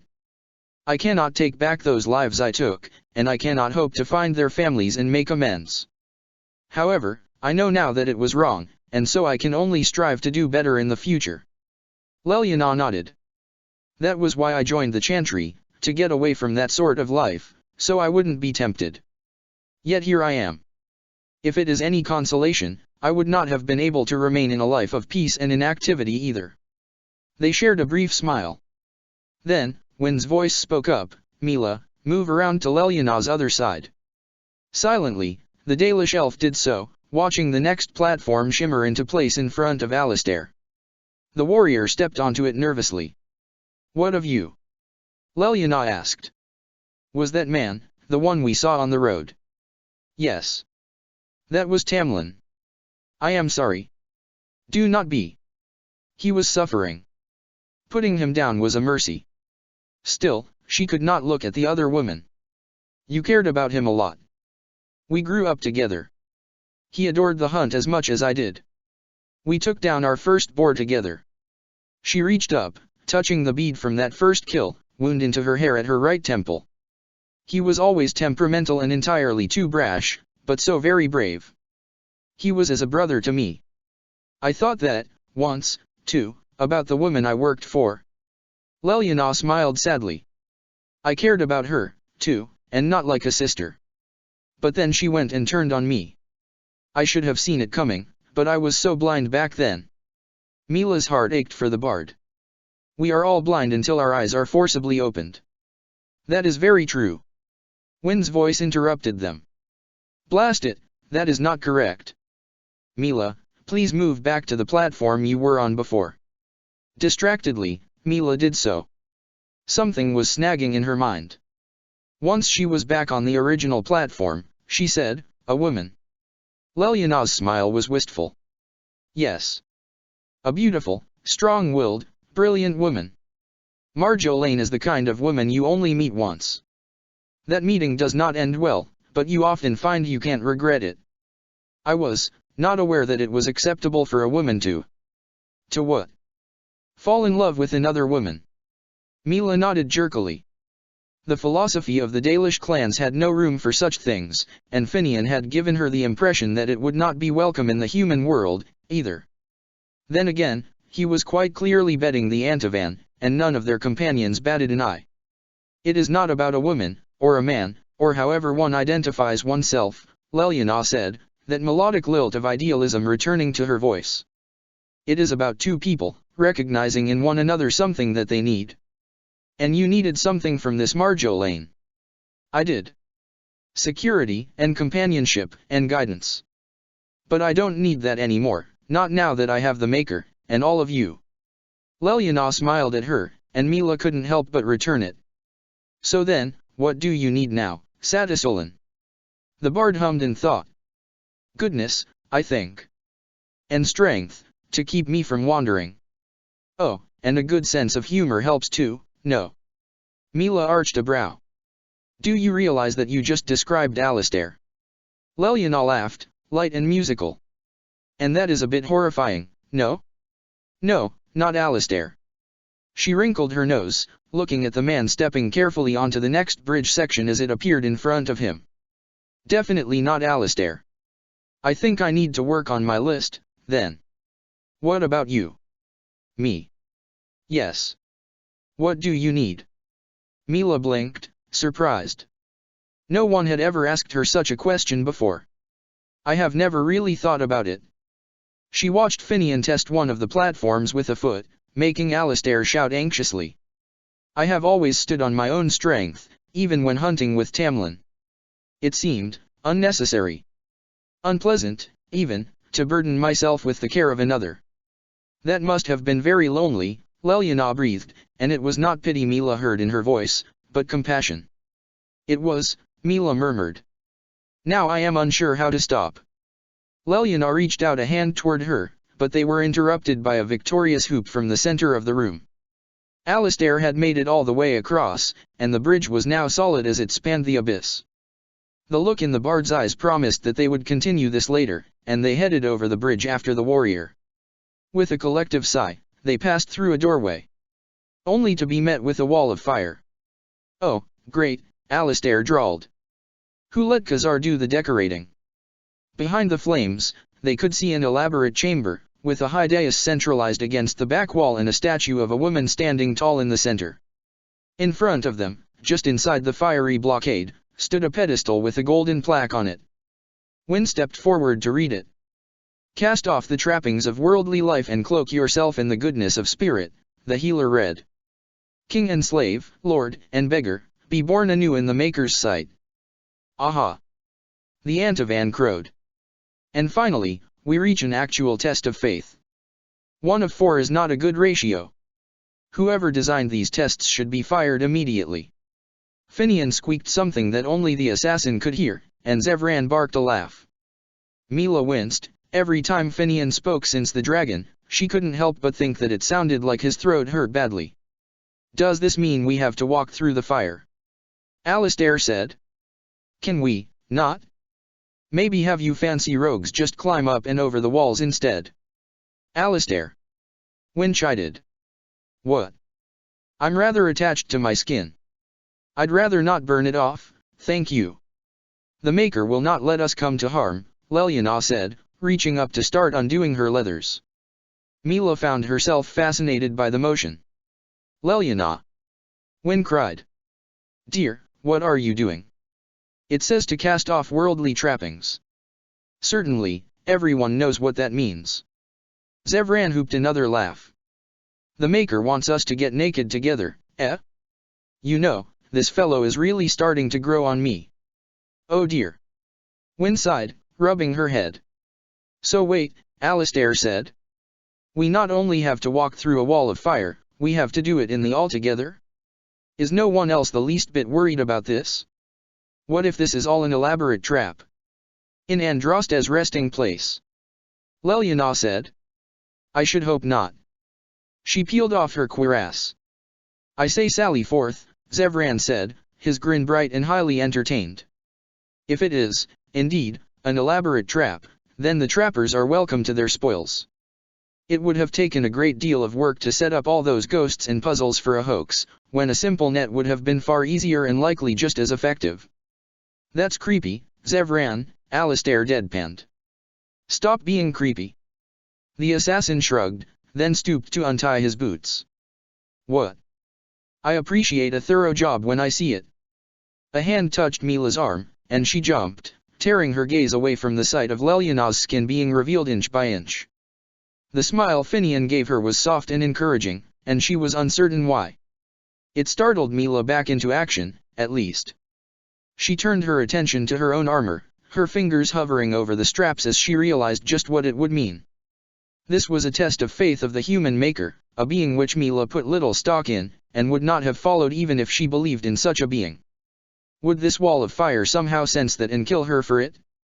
Or was it merely another illusion? Somehow, she doubted that anything here was mere illusion. There was magic here, to be certain. What kind was up for debate? Mila. Wynne asked. Is something wrong, dear? She, like the others, was starting to divest her equipment.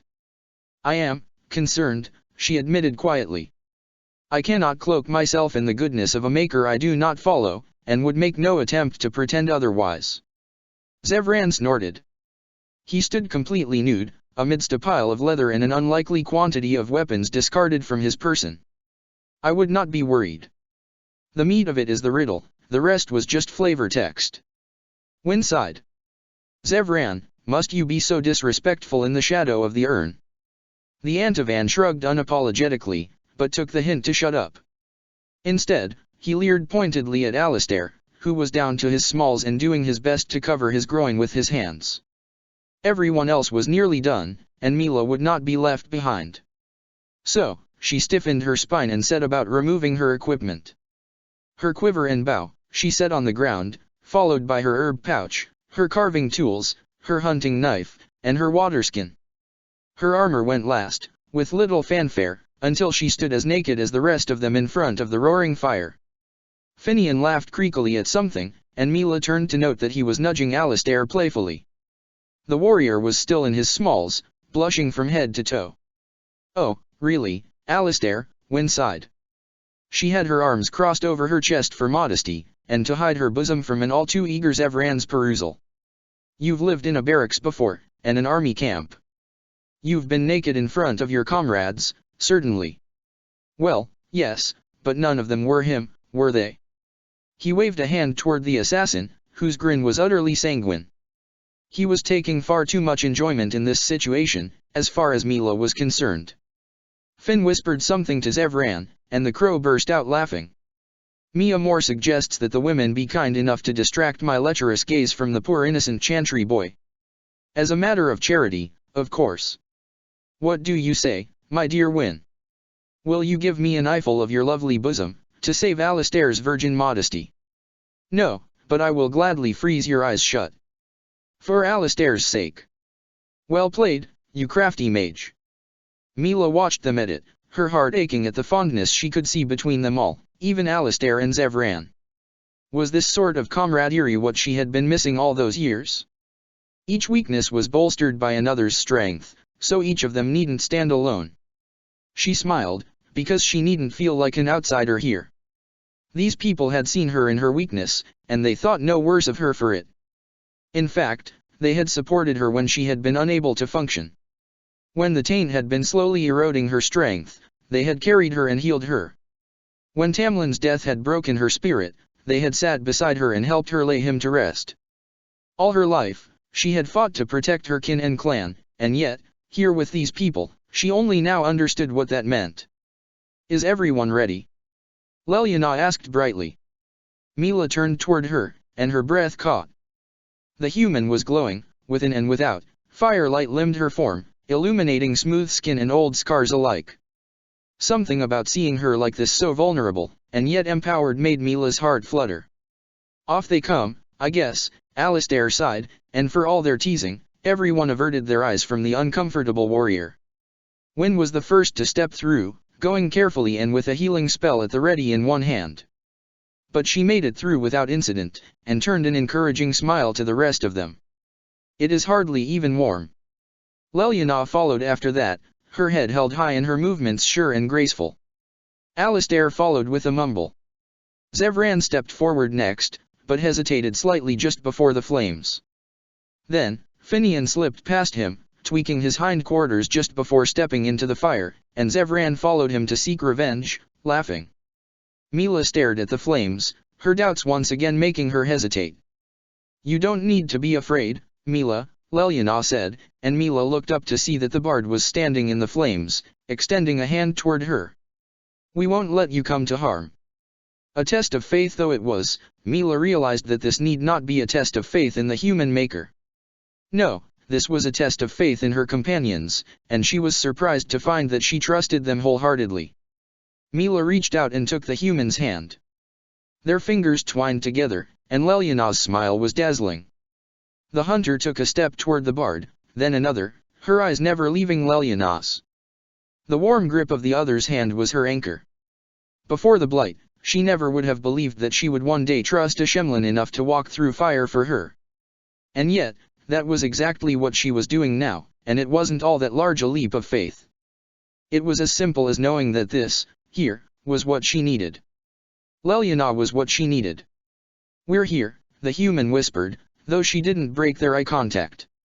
Mila registered that they had made it out of the wall of fire, but it was irrelevant. Her heart fluttered as she stole closer, feeling the warmth coming off the human's softer body. Their fingers were still twined together, and Mila reached forward to take the bard's other hand. "We are, and I am not entirely certain how." Leliana hiccuped a giggle, dropping her gaze to stare down at their linked hands. "Me neither." She swung their arms, and it was a gesture that was entirely Leliana's own.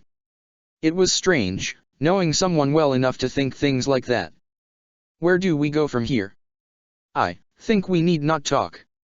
When Leliana's eyes met hers again, Mila started to lean in, giving the other time to resist. She'd never done anything like this before, and wasn't sure of proper protocol, but it felt right. And the smile that lit Leliana's eyes as their lips met erased any hesitation.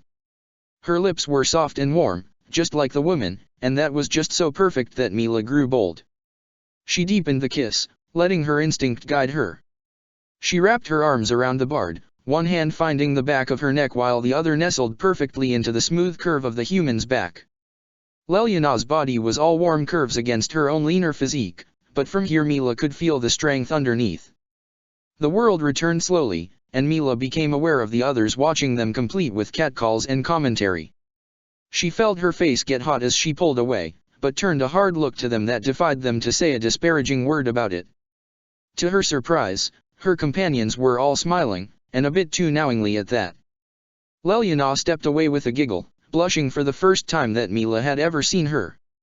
"I was wondering when you would realize it."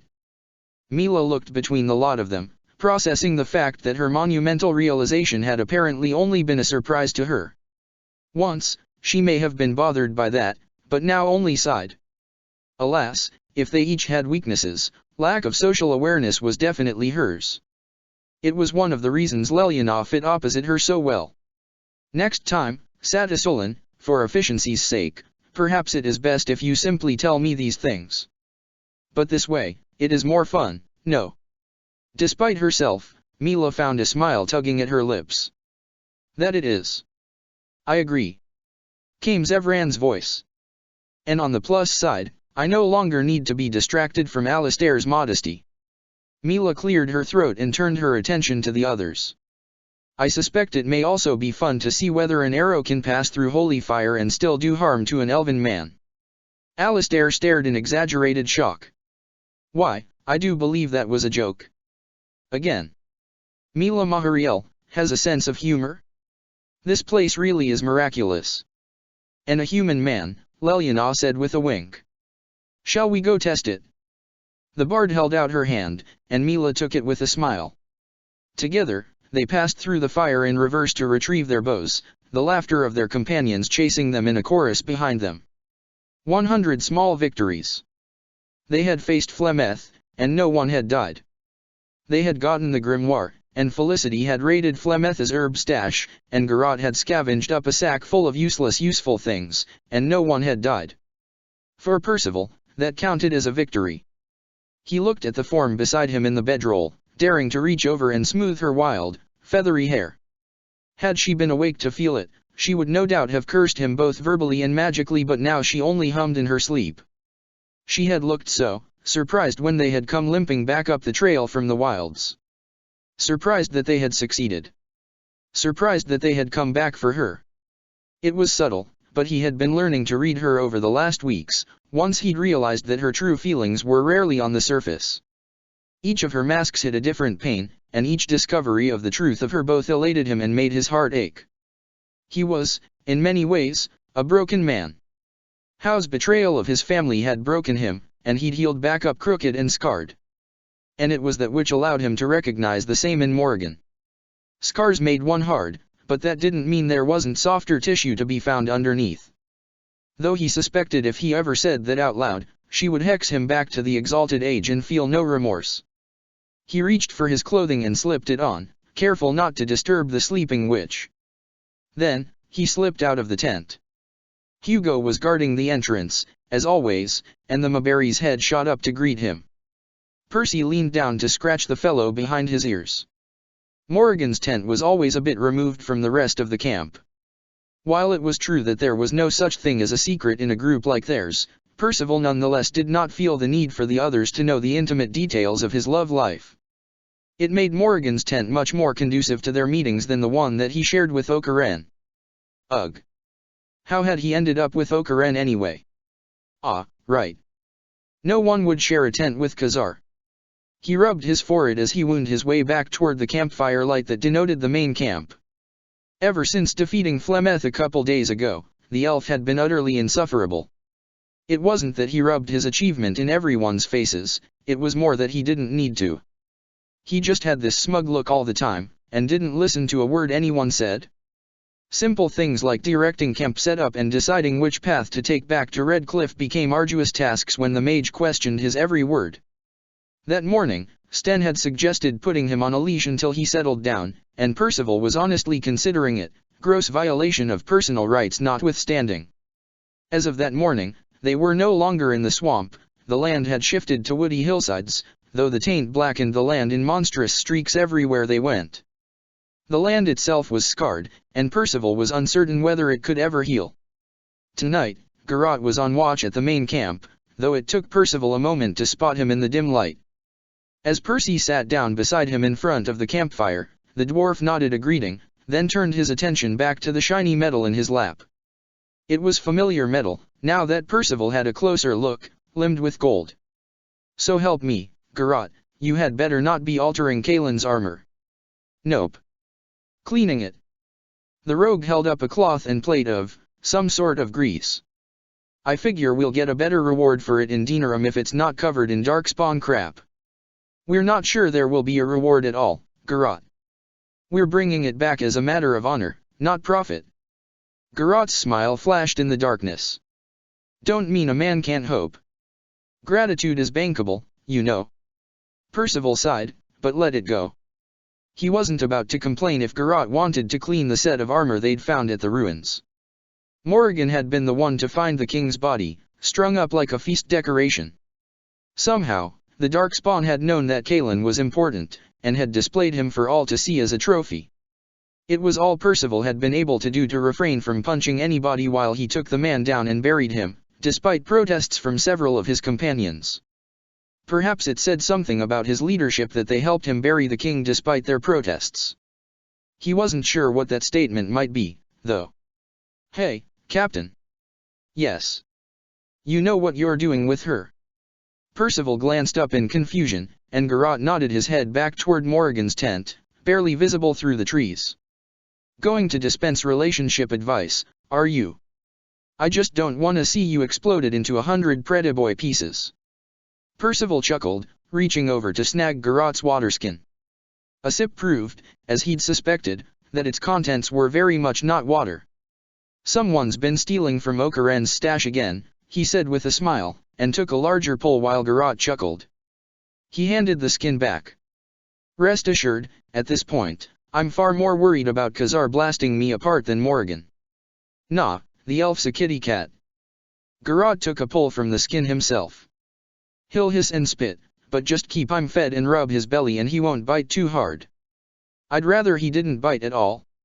Shoulda thought of that before you let him take down a dragon on his own. Garrot smirked and turned his attention back to his armor. Percival leaned forward, rubbing his eyes to quell the headache that seemed to always be looming these days. I'm not even sure how that happened. We were losing, and then suddenly she was gone, and Khazar was running off after her. Garrot shrugged. Well, the kid did do the blood magic thing. I should know, I watched him stab his own hand with my dagger. Kinda creepy, actually. The worst part being that this entirely justifies his use of blood magic.